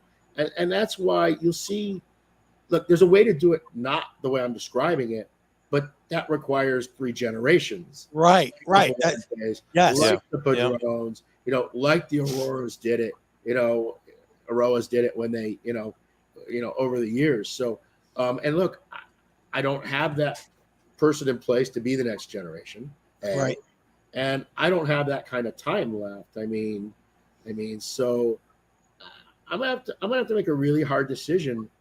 I don't know. It might be next year where I'm gonna have to say, okay, what am I gonna do? Am I gonna say, hey, I want to repeat the experience I had at the previous company, right? Or do I want to just say, okay, hey, you're about 60 years old. Cigars are really good. You're doing plenty of business. Step back a little bit and just kind of draft. And I don't know. It's hard, and it's really hard when you take into consideration that I just like to make shit. That's the passion. You're right. You're not at that point headwise to think about that. You are where you want to be right now. I mean, God, within a year, we just mentioned 24 different smokes. I mean, that's amazing. A lot of guys don't even have that, and they've been around a lot longer. What I like about them is, you may not like them all, but I don't think any of them suck. No. Okay? Well, Steve, you're a hardcore guy in yourself. You will not put out anything that sucks. You're hard on even releasing anything. It has to be such a high end before you even put it out there, and you hold yourself to such a high standard. When I make one of those exclusives, I just don't take an existing blend and chop an inch off it or change the wrapper. And, I really try to, I want the guy that smokes Don Derma to have a totally different experience from the guy that smokes Barba Amaria and has a totally different experience from the guy that smokes Yubo. I want it to be 3 definite, distinct experiences so that, hey, maybe you won't love all 3, but maybe you'll find one of the 3 that you're like, oh, I got to buy that one every year. I got a weird blend, Frog Juice, right? Frog Juice is a strange cigar. And, so, I want there to be real diversity in the line. Right. And you've achieved that. We've got a question here. So what's your favorite non-Dunbarton tobacco cigar and your favorite Cuban? My favorite non-Dunbarton cigar is the Arturo Fuente Don Carlos Novo Robusto. Nice. And also the fancy ones. Look, it's I think they do the best execution of Cameroon. It's a wildly consistent blend. So it's the one that I I always like. There's certain cigars that are like always in my humidor, so I always have like 3 or 4 boxes of those. I always have some Padron 1926s in the number 1 and in the Prince of Peace size. I always have some Tatuaje blacks. I like that. I don't know what he calls it anymore. He used to call it a Petit Lancero, but it's really more like a Lonsdale. I mean, everything came in the melamine jars. I mean, there's a particular Pepin Garcia, a Cedros that he makes that really floats my boat. So there's, look, I smoke some of Nick's stuff, the Tabernacle. I'm more of the original Tabernacle than the red version. For me, another cigar that he made that I really like is that High Clear Castle in Connecticut, but I like Brulee better. So, but that High Clear Castle Connecticut, I could see someone saying that's a better cigar than a Sober Mesa Brulee. It's a really, really good cigar. Just kind of depends on what you like flavor wise there. But so there are other stuff. When it comes to Cubans, I've gotten really boring over the years. I used to have a wide range, and I used to chase everything, and I've gotten very just kind of like punch, Ramon Iones, specially selected. You know what I mean? Occasional Cohiba Siglo 4. And I mean, H. Upminster Winnies still appeal to me. But I run into the same problems that everybody that smokes Habanos runs into. I mean, the quality is a problem. Right. It's been a problem for pretty much. It's been a problem since I pretty much have been smoking Cuban cigars, starting in the late '80s. I mean, it's all. I mean, there's been stretches of 2-3 years where they're worse, and there's been stretches where they're a bit better, but they've never really gotten their act together. Yep. And now, where the prices have gone, have just made them almost stupid. Yeah. It's like it's just so absurd. It's beyond absurd. Yep. And also, all the vendors that I did business with for so many years, they're not getting any distribution anymore because the red Chinese are shipping them all to the Asian market. Now Right, they are. Now that they're the investor in Habanos. So it's really changed the whole Cuban landscape is so wildly different today than it used to be. And there's a lot of fraud there too. So you get a lot of people get taken. A tremendous amount. Yeah. Amount of counterfeiting is crazy. Yeah. All right. Hey, Frank, why don't we set up the finale here, get the last sponsors, and everybody kind of waits for this one, Steve. I mean, you've been on the show a couple of times. It's Stump the Chooch time, and, we have a little fun with that. And always. And Frank is the historian. So, Frank, you go from here. Yeah, well, obviously, first got to show you our mascot for this segment.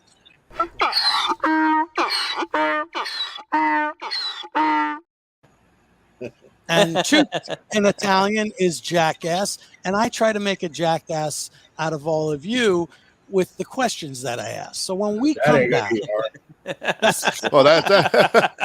just to let you know, Jeff's got 4 of those chooches with our names on it sitting on his farm that we got to go visit and feed. Yeah. So we will be right back after these messages. Cigar in the Bottle is 2 palate-pleasing gifts in 1. A specially blended Grand Pommier XS VSOP cognac is elegantly contained in patented numbered bottles. Winner of back-to-back-to-back medals at the LA Spirits Awards, Cigar in the Bottle inventor Forbidden Johnny teams up with Vartan and Hendrik Kellner for this custom-blended Vartan Reserva cigar, well-preserved in a hand-blown glass chamber featuring Bovita 2-way humidification. At Norwood Royal Cigars, we have the biggest walk-in humidor in the Midwest. Our 1,500 square foot humidor is home to almost 4,000 different cigars that will meet the need of any cigar enthusiast. We have boutique blends to the more traditional selections and everything in between. From the novice beginner to the aficionado, the knowledgeable staff at NRC will find the perfect cigar for you. Located on the northwest side of Chicago, we want to be your shop for all your cigar wants and needs. As always, at Norwood Royal Cigars, light it, smoke it, love it.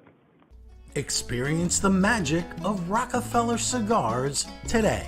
With 11 years steeped in tradition, passion, and mystery of the leaf, Rockefeller has a cigar just for you. Be like the greatest magicians and make Rockefeller cigars appear in your lineup with any of our 4 lines: the Nicaraguan, the Dominican Blue, the Vintage Gold, and our new LE, the Art of Magic. Over the Rhine Premium Cigars is located in the heart of Cincinnati, 50 yards south of historic Findlay Market. We offer both known brands and the finest boutique cigars available. Feel free to bring your favorite beverage and relax in Dude Daycare, where dudes of all genders are welcome. We look forward to serving you at Over the Rhine Premium Cigars. And we are a proud member of the Boutique Cigar Association. All begins at the very first climate-controlled Rodriguez Olivan cigar factory located in the Dominican Republic.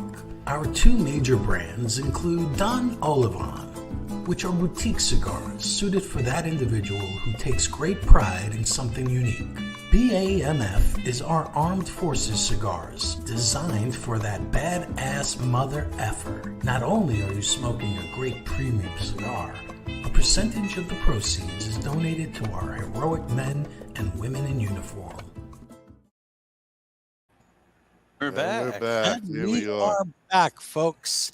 You know what would be nice to see one day, Steve, maybe one day we can get that 30-second commercial that we've been talking to you about someday.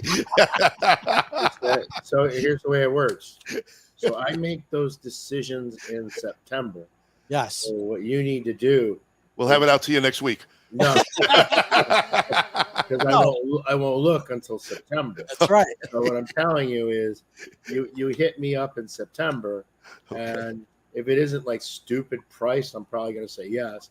If it's stupid price, I'm going to tell you no, the price is stupid. Hey, you're a good buddy. You see? It ain't stupid. Jeff is here. Oh, yeah, but Jeff, look.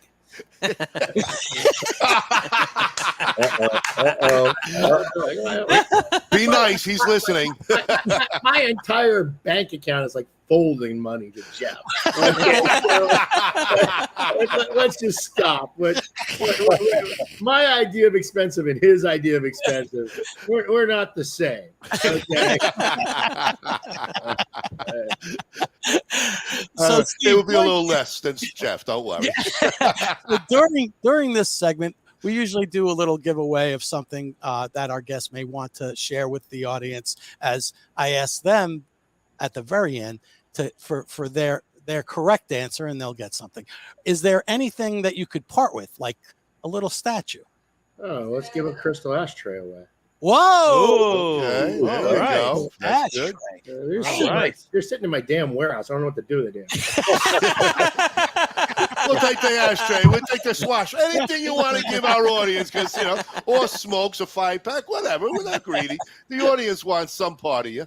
Yeah, they always want to. I still legally, as a manufacturer, I can't give away cigars. That's right. It's illegal. That hasn't changed, actually. Okay. I know some are a little liberal with their use of the rules, but it's one of the reasons why I like having retailers do it. There you go. There you go. But he's got ashtrays. We're going to get some ashtray. Ashtray. All right, folks. Oh, wait. Hold on. Dr. Gabby Caffey is only here for the prizes, he just said. All right, Gabby.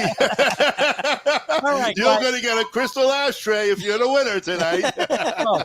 Very important. This question is to everyone there. Okay. In 1969, on this date in history, Steve, you were alive. You were probably 6 years old. 5. I was 4.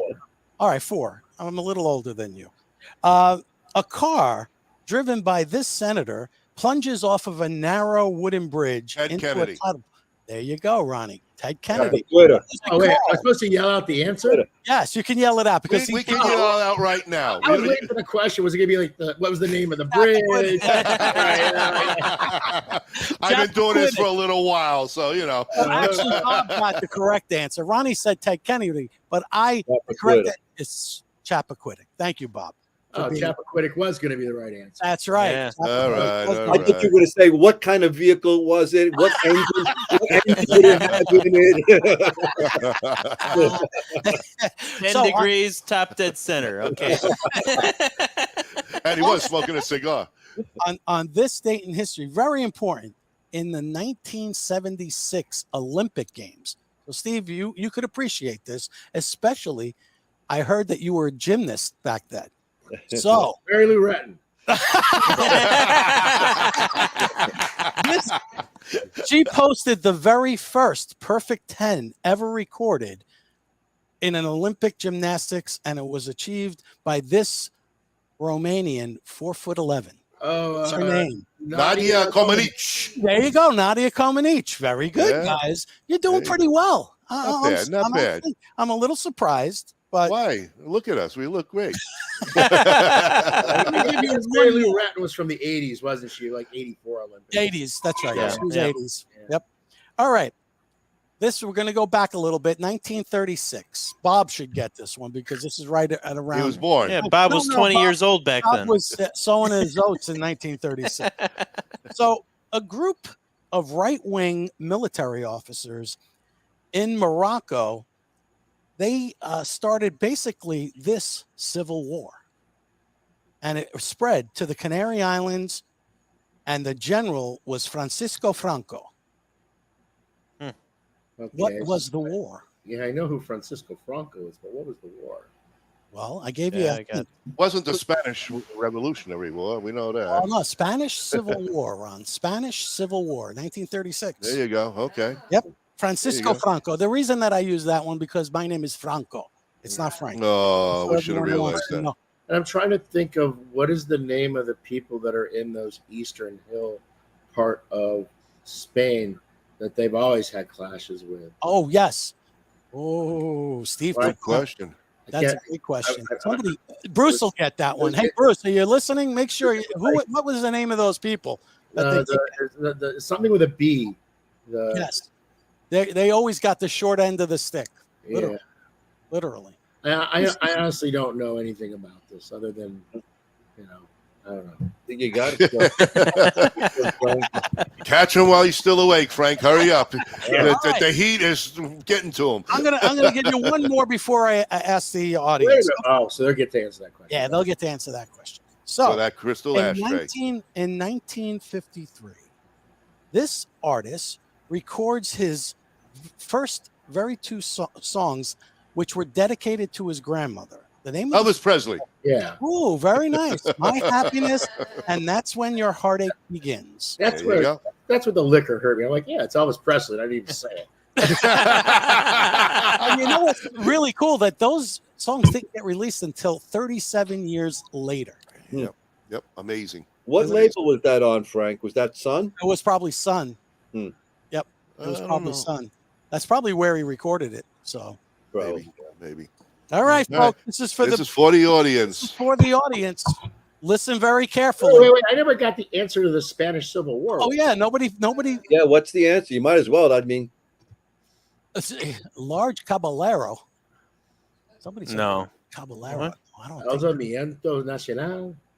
That looks like a Google answer, man. That's got Come on, Bruce. Give us the answer, guys. That was Come a on. chooch. No more Elvis. We got Elvis. Let's go back. Elvis has left the building. Yeah, Elvis is gone. All right, this is for that beautiful crystal Are ashtray. we not getting the answer to the Hey. Nobody knows, Steve. Well, forget about it. Give us the answer. It's done. You don't know the answer? No. Well, how the fuck are you going to know that? I mean, Tell him, Steve. Tell him.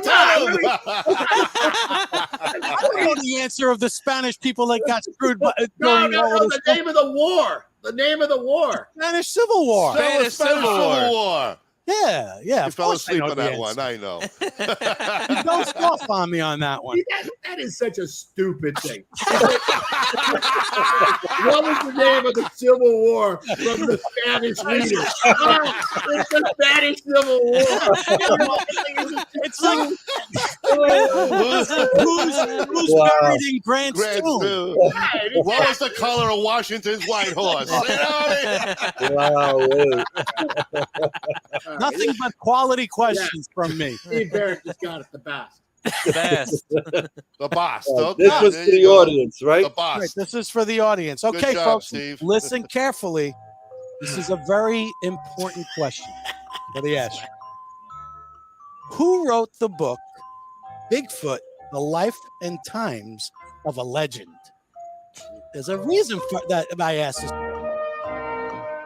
Who wrote the book called Bigfoot, The Life and Times of a Legend? Saka.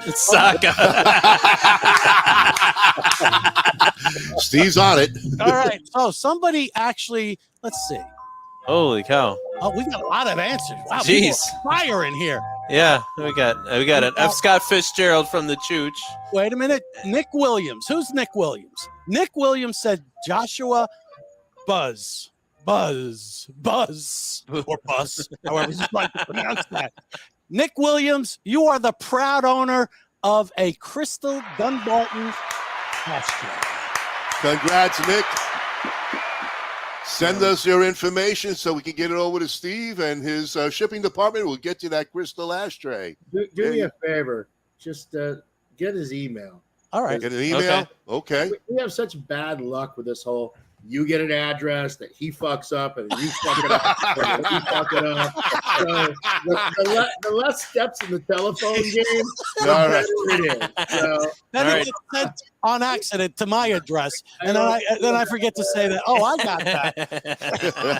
And then I'm posting Instagram stuff with the new ashtray, and people are like, I never got picked up.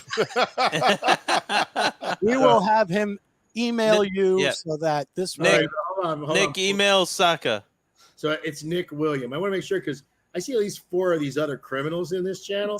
Oh, and they're gonna know I don't remember which. So yeah, I gotta write Nick's name down here. Does Nick work for Saka that he might supposedly have an inside track in this? I don't know. Nick Williams. Got it. Perfect. All right, Nick. It's up to you now. It's between you and Steve. We wash our hands of this mess. We're out. You can blame Steve. Don't blame us. Hey, Nick, you can just DM me, but if that doesn't work, just go to our website and use the contact us page and put your info right in there. And that way, the person that actually is going to get you your ashtray will get it directly. So using the contact us page on the website, it's really the best way to go about it. Excellent. There you go. I'm using my fancy, system that I use. It's very high end. Keep all the important tasks organized. So it's right there, man. It's right there. Yeah, it's actually between my colonoscopy. When's that lucky date? Is what I'd like to know. Well, here's the thing: you're gonna get about 12 people saying they're Nick Williams emailing you. Yeah. People right now are changing their email address to nickWilliams@gmail. Nick Williams 4261. Nick, you better do this quickly because if not, You know what, Nick? Let's do it. I don't trust any of these guys. Nick, what is your email address? Put it in the chat because I figured out how I can see the chat now. Now everybody gets to see it. now you're gonna get spammed by Space everybody. is already doing this. 30, right? This is why you got to come up, Nick. Nick, you're getting spammed by everyone in this. Everybody wants. Boy, did we just make Nick Williams famous or what? I mean, I sent the messenger, he said. Oh, he sent it to us. All right, we'll figure it out, Nick. Look at his Facebook page. Let's see what he looks like. Oh, God. At least he's Steve. not a bot. He's not a bot. He's not a bot. Listen, buddy, it's been a pleasure again. Wow, Thank you this is so it? much, We're man. done? Oh, no, Yeah. we can stay. No, if you're ready, we'll do it for you. We No, like to keep things on point. We don't fuck around here. This is a professionally run podcast. it's only been an hour and 45 minutes. I mean, we could go more if you want. What else you want to talk about, buddy? Chris is in Hawaii, so he's got all day to hang out with us. I'm only 2 pours in. I mean, the ice ball hasn't even melted. Oh, pour herself another one. We got nowhere to go. Don't worry about it. It's good, buddy. It's good. So, look, since we want to keep talking, how was your PCA this year? Was it okay? No, it was stupid. Was it really? I mean, I probably shouldn't be as vocal about how good it was because I know it really irritates some people. Good. Let's irritate them. It was fantastic. It was just to answer that question. I'm finishing off this Weller Special Reserve. Nice. Oh, there you go. Finish it. We won't leave till you finish it. We not only had our best trade show, but we beat our best year on day one. Wow. Nice. And we're still entering orders. And I think when we get to the end of it, we're going to be up over 150%. Holy cow, man. Well, again, you see what we're talking about during the whole show. Your name, what you've done, the passion in the industry. I'm not going to say you're an amazing guy. Yeah, but look, there's a lot of people that are passionate. You know, you can't own the corner on passion. This is true. Yes, this is true. But you do present that passion. You have your street corner. You're drug dealing from that street corner, and you've got that street corner claimed. That's his territory. That's his territory. So nobody walks into that and says, "Hey, can I come in here and try to sell a couple of my cigars?" They're like, "No, fuck you." I mean, but look, we don't do business with probably. I mean, if you're actually talking doors, we don't do business with probably more than 3% of the entire country that sells actual cigars. And if you're talking about like quality retailers, we're probably in maybe a third of them. I mean, so I mean, How many shops are you in physical retail? We're in about 500, but of those 500, I would say probably like 300 are like really good, and they stock a good sizable quantity of Dunbarton. Right. And then you have other shops, 2 boxes of Mickey Rita. Because look, some of those shops, they don't buy the product from us.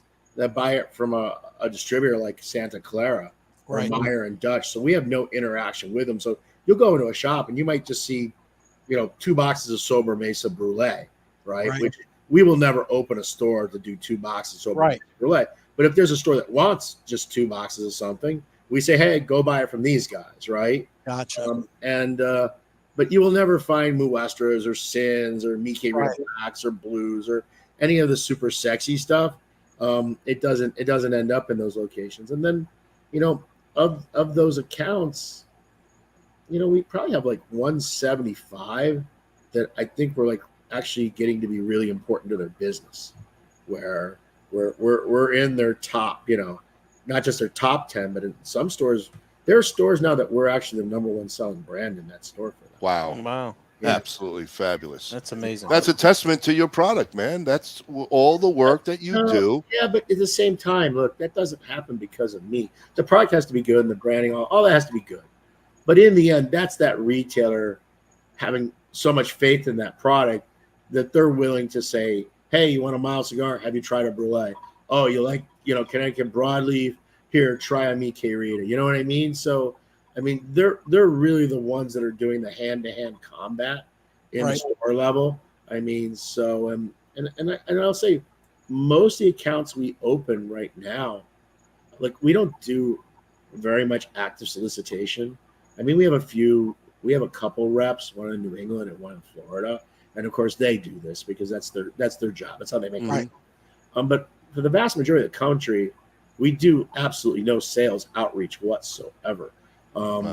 We don't even call the stores that our customers, if they're not ordering from us, we just kind of like, okay, we'll sell the cigars to the customers that are ordering from us. Right. I'm a big believer in dancing with the people that want to dance with you. And look, and some retailers don't get the brand. They don't understand it. You know what I mean? They don't understand the consumer that smokes it. They don't understand the blends. They just don't get it. And look, it's not a good product for them. But we have a lot of really good stores. When you mentioned Big Shaw's, right? Norwood, great store. I mean, obviously doing this huge thing with Abe at Smokin. Yep. I work with Jeff at Corona. I work with Penny Piva at Cigar Shenanigans. You know, obviously Ronnie at Secreto. I mean, Emerson's and those guys. You know, Regina's are coming, and I mean, Davidas has really picked up with us in a big way. And nice. But there's also stores that you would think Dunbarton would be a part of their humidor, and they just haven't shown any interest. And our attitude is, look, I don't want to have to go convince somebody why they should buy our Brown and Round over someone else's Brown and Round. Right. They have to figure that out on their own, because look, what am I going to say? They sell great, they taste great, you're going to get tons of business. It's the same bullshit every company says to these retailers, right? It's the same nonsense. So most of the accounts that we actually open are because of consumers. They badger their favorite local retailer to the point that they finally they just kind of go uncle, and they end up bringing it in, right? And that's truly, I would say that's probably how this, other than our appearance at the trade show, all the accounts that we garner are really courtesy of consumers. Wow. So you don't have boots on the ground, sales reps all over and doing areas. Everything is just wow. I mean, look. Wow, that's fabulous, man. In certain places, like the Pacific Northwest, we have Ed Ryan. But look, he has Washington, Oregon, Idaho, Montana, Utah. It's a lot of territory. Right. Yeah. And there's 27 stores. Okay. Right. I mean, there's 75 stores in New Jersey, for God's sake. Right. It's even more than that, probably. So I mean, we do there. We have FIA in Hawaii, but FIA is a charity case. We all love FIA, but FIA, there's 5 accounts in all of Hawaii, right? Right. I think we're in 4 of the 5. I mean, good job, FIA. I mean, great penetration. What can you do? Right. I mean, I think the only places that we have active brokers are in New England. We have Brian Sonia, and then in Florida we have Pete Hernandez, and then in Texas we have Tracy and Joe, and that's it. But we have nobody in Pennsylvania, New York, New Jersey, the whole Atlantic Seaboard. Nothing in Atlanta area. Nothing in the Midwest at all. 0. Are you in J&R? J&R. I don't even know what J&R is. It's just the big distributor that comes out. JR Cigar. Yeah, JR Cigar. No, we do good business with JR Cigar. Okay, there you go. I figured, well, you used to work there, so that's where you started. Yeah, but look, all the people that I used to work with, literally 98% of them are no longer there. Right. So I mean, that relationship, there's a novelty factor of it, but ultimately, I mean, they're going to carry what makes sense for their portfolio and their customers. There's really very little charity in this business. Right. I mean, a retailer might give you a courtesy buy, but ultimately the product has to turn, or it's just not going to keep its shelf space. And look, there are customers that I got courtesy purchases from, and 2 of them named earlier, Emerson's, right, and Davidas, and Fink Cigar out in Texas, and they didn't do well with my product in the beginning at all. And we ended up buying it back in year 2, I think, from all of them. Maybe Fink, he held out for 3 years. He even kept ordering them to stop. Bill, don't buy it. There's not enough customers for it yet. It doesn't work in your store. But because of the way our relationship was then, and because it wasn't you don't know what the hell you're doing, and that's, you know what I mean? Right. I appreciate you giving it a chance. It's really kind of premature. Hopefully we can do business in the future. We never called them again. But eventually what happens is they see the brand growing, they see the demand, and now it's something that, because when you go to these big accounts, people think, I'm going to get a Smokin and I'm going to make bangs, right? They think, oh my God, I'm getting into Corona Cigar. Oh my God, small batch is going to feature me. But you get lost, man. They have such a wide, diverse, well-curated selection that honestly, these are some of the hardest places to actually make money. Right. And sell. As a young company, right? You need to get that kind of ground level support, that brick and mortar in order to, take that next step up. Right. So, I mean, it's definitely, but that's the other thing. We got back to the earlier conversation. If I decide to say, okay, I'm gonna flatline, level out, how do we open any new accounts? Right. Because all the accounts we currently have, for the most part, are growing significantly with us. So, we just start saying we're not going to open hundreds and hundreds and hundreds of accounts? No, you can't stop there. Right. No. Well, hopefully this last show, like you said, it's been gangbusters for you. Hopefully that will create a whole nother interest line. And you also mentioned, for those brick and mortars that are not there, we need us, the smokers, to go and ask them and keep mentioning we want. Sooner or later, you hope that the manager or the owner of the place is going to realize, hey, I got to give these guys a break, and that's hopefully how you're going to grow even more. And just people out there just keep asking. Understand that not every product works well in every store. Right. Look, and I have 100%. And I have Dunbarton customers that they do really well with one of our brands, and another brand they struggle with. And yet I'll have an account 7 miles down the road. It'll just be the opposite. The one that the one guy's struggling with is his best seller. Right. And the other guy's best seller is the one that he's like, this is one of my customers just don't. And a lot of that has to do with the staff. You know what I mean? Right. There you go. What does the staff like? Because they're the ones that have that one-on-one interaction. And the other people that matter are the lounge lizards, the guys that hang out in the lounge all the time. And they're kind of, they're looked at as kind of the gurus in the shop. And what is it that they like to smoke?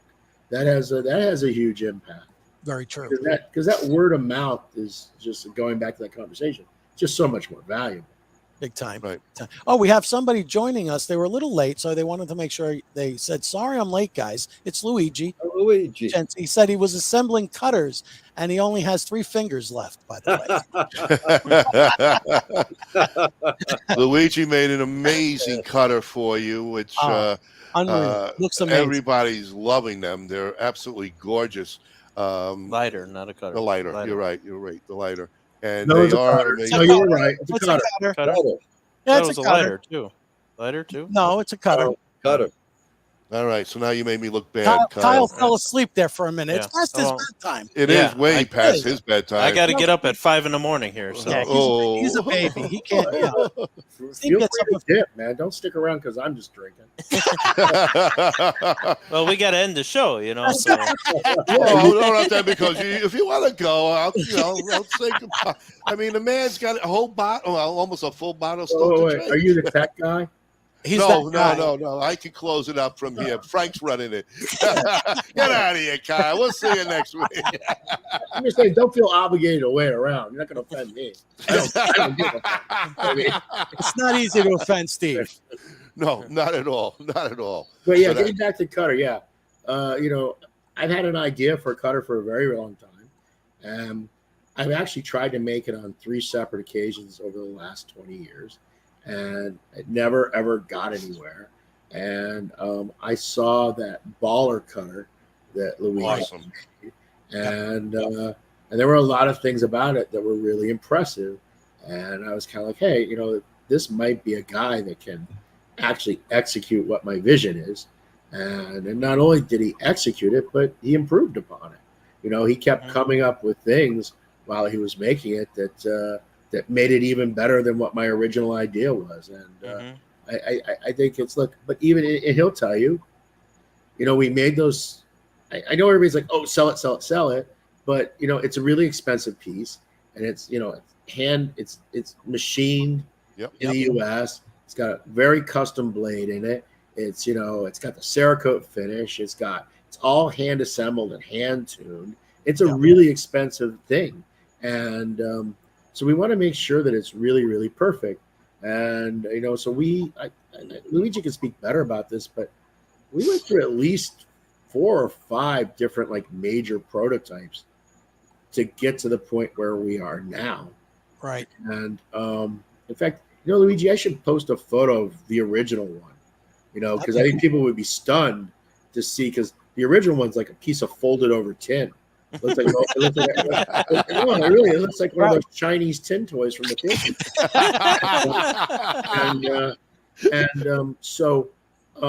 But even so, we did these. We're doing this first 150. Luigi delivered 25 at the trade show, but while we were at the trade show, we made the spring stronger to make the action better. But we discovered that when you make the spring stronger, it causes a bit of the metal to mushroom a little bit from the impact. So now, Luigi's like, on this next 20 that he's going to deliver to me at the end of the month, he will have said, okay, I fixed this problem. So I know everybody's anxious, but I think they'll be happier if we get it as good as it can possibly be. You know what I mean? Yeah. And that way, when they get it, at least I know we've done the most. Will it ever be perfect? And will I know how is it going to work 2 years from now? That's going to be a bit of a crapshoot. And the cutter's going to be really pricey. And honestly, you're kind of gambling your money because I ain't warranting that shit. Okay, I mean, not for lifetime. I mean, yeah, if you get a bum one, of course I'm going to replace it. But I mean, you're not going to come back to me. I'm not that Zycar nonsense. There's lemon laws, Steve. There's lemon laws that you have to abide by. After you used to do the wheel nuts on your truck, you know what I mean? And knowing Luigi and seeing the products that this man has created, the engineer that he is, you got yourself one hell of a partner there in making that product for you. Hey, believe me, that is going to last because the man just does things to perfection and make sure. I mean, he puts his name on it, type of thing. He takes it to heart, and the guy is just simply amazing. A wonderful human being, he really is. And you got folks, if you can get this cutter, get it because it is absolutely. Try to find that one, but you won't. No, all right. So I went right back to the cutter. Frank, it's getting late. Don't nail me here. But honestly, it's a wonderful product. The intent is, look, obviously we're going to use some as raffle prizes. I think I would not sell it, but Luigi's put so much work into it. I kind of feel guilty not selling it. You know what I mean? Because a piece of art. It really is a piece of art. I want the man to get some reward for his work too. So I think this might be the first kind of swag item that we decide to actually sell. You know what I mean? Well, it's awesome. Yeah. Awesome. That's fantastic. And I'm sure it's going to sell. But Luigi right now, I mean, the amount of work he's doing to do these ones right now, he's like, hey, I can get you 20 in the month of July. I mean, this is not some manufactured piece. Mass-produced. Yeah. Right. Oh, no. Personal touch with him all the way. Look, maybe when we get this one done, and we're like, okay, this is it. Well, then maybe you can now take that as a finished unit and then give it to somebody and say, okay, duplicate this. Right. Okay. So maybe there's a future where it can be made, at the same quality level, but not where it requires all the handwork that it currently requires. I don't know. This is where Luigi's expertise. I know tobacco and, but machining, no. I'm like, yeah, this is cool. No, this sucks. I wish it was this. I wish it was that. And Luigi was basically the problem solver. Yeah, it's amazing how his mind works, man. Like I said, he's got to go to Cigar Medics, guys. I mean, the guy has just got a tremendous website of wonderful items, all related to making your cigar experience the best there is. I have a very embarrassing disclosure now. Okay, Luigi, cover your ears. I didn't think Luigi was a real person. I thought it was a made-up Mario Brothers name. I really. He loves that. He loves that. I just like, and then, no offense, Luigi, but when you see yourself, if you put the hat on,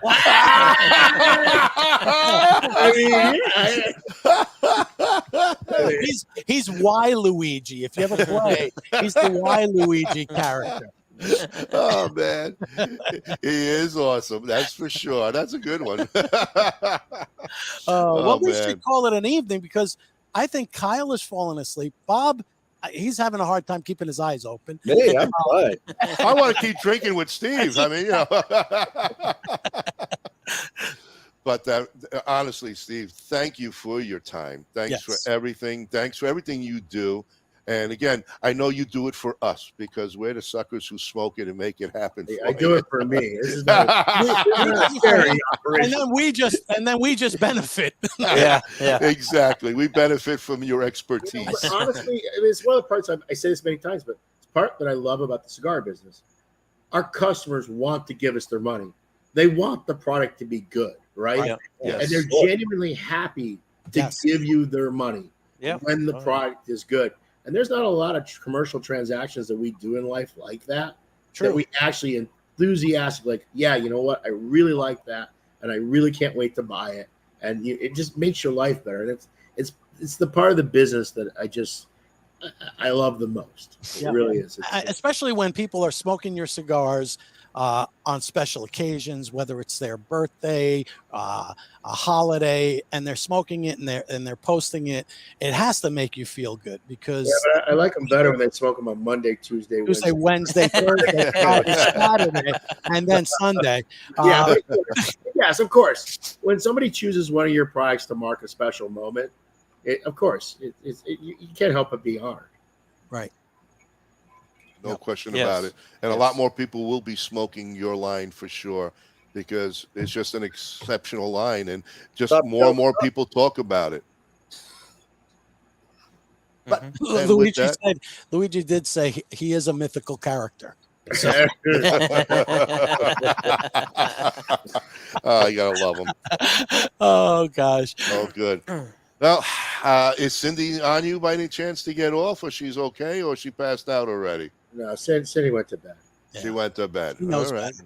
Yeah, she's smart. She goes, he does this all the time. There ain't nothing there for me. Anyway, so what will be the next show if anybody wanted to come catch you? Any other big events? You're doing Rocky Mountain, or are you going to be at the Cigar Heritage? What's going on? Rocky Mountain will be the next big cigar event on my calendar. Right. Okay. All right. And then you'll do the Heritage most likely in Florida in December. Yeah, I'll probably do the Heritage also. All I right. mean, and somewhere in the middle of there, I got to sprinkle in a couple other things. But, part of the problem is I don't actually like doing that announced. Look, it's one thing when it's a red meat lovers thing and a battleship or we're doing the ice fishing or it's the Great Smoke. Right. Yeah, but I really don't like doing those in-store sales events. I genuinely just don't like it. That stand there and why should I buy your cigar and tell me about this and tell me about that and why, you know what I mean? I don't know. It just, look, I need the money. I'm thankful for the money. It's necessary for the company. But that sales transaction for me, when I sell something, I'm just hoping they're going to like it. Right. And like the really good cigar salesmen, they're like, yeah, I got that guy. You know what I mean? Right. And I don't feel that way. I feel like, man, I really hope he likes what he bought. You know what I mean? So it's kind of it's a much different thing. So, and when you announce that you're doing an event in a store, look, that retailer expects me to come in and they want to have a $10, $20, $30,000 register ring. Right. That's a lot of dancing like a chimp. Yeah. It really is, and I got enough pressure in my life, right, that I don't need that pressure too, So it makes me a little skittish of that. Like I would much rather just, hey, I'm going to be at such and such shop, and if 3 people show up, I'm happy. You know what I mean? Right. Make the retailer happy though, right? Yep. Gotcha. I mean, he's glad that you stopped by, but had you done a sales event, it would have been cha-ching, cha-ching, cha-ching, cha-ching. Right. Correct. Right. But again, you can't be so humble, but you're well respected. And a lot of people like to just come and meet you, shake your hand and all. And that means a lot to so many people in itself because you're open, you are who you are. Yeah. And, I watch you on Facebook all the time. I mean, your jokes and your stories and everything, they're a pisser. They're fun. It's like you are one of the guys that I like to hang out with in a cigar lounge and just shoot the shit like we shot tonight. It's fun. I was the guy in the cigar shop hanging out. That's right. I am the fat guy that's in the cigar shop, bitching about politics and talking about how much I was overcharged for my car and whatever. Well, everybody has the same story, so it fits right in, man. Did you get rid of your Tahoe yet or no? I don't have a Tahoe. I have that. So I had this lemon of a Grand Wagoneer. Oh, the Grand Wagoneer. That's right. It's a beautiful vehicle. It's gorgeous. It's totally pimped out. The interior is amazing. Everything about the vehicle is amazing, but the electronics have sucked. Okay. So, it's always something. So one day you get in it, the air conditioner doesn't work. Next day you get in it, the lane thing doesn't work. Other times I get in it and it would be in limp mode where it wouldn't go more than 20 miles an hour. Wow. It's been an absolute nightmare for the whole first year that I've owned this vehicle. Yeah. And I was to the point that I was going to lemon law it. Yeah. And the last software update, I have not had a problem since the last software update. Like all the gremlins are going, yeah, the CarPlay occasionally locks up, but who knows if that's the CarPlay or your phone or whatever. Yeah. Right.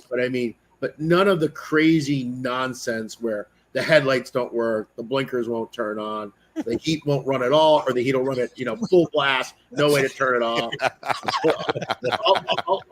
all of those gremlins seem to have disappeared. So now I'm kind of like, maybe I should keep it. I don't know. Well, if you're happy the way it is now, just go with it. That's all. You got enough history on it, so it sounds like you could put a lemon law on it.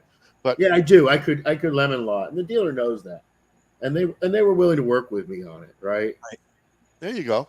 So you're ahead. But the problem is they don't have another vehicle I want. Yeah. And so the one vehicle that I might would be one of those like Dodge TRXs.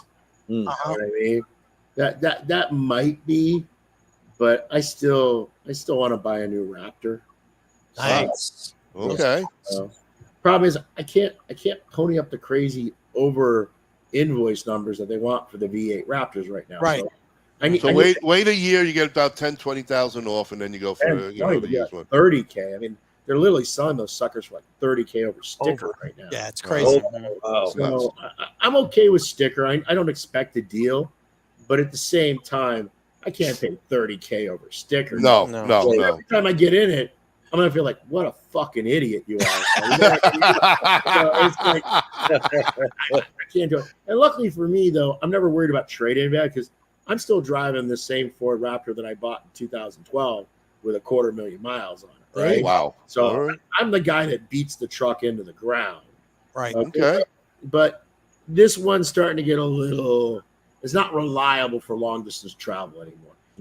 It's become, you need one. Right. It's becoming around town. Go pick shit up and throw it in the back, tow the boat a little distance, kind of vehicle. But every time I drive it out of state, something goes wrong with it. Well, no, you can't afford to have that, man. You're every minute means something to you, and you can't be on the side of the road broken down. No, you can't buy the V6 Raptor because those twin turbos just sound like a Japanese weed whacker. Another thing that really pisses me off about that is they have a sound module in the vehicle that makes fake sound in the car to make it sound like it's a heavy V8.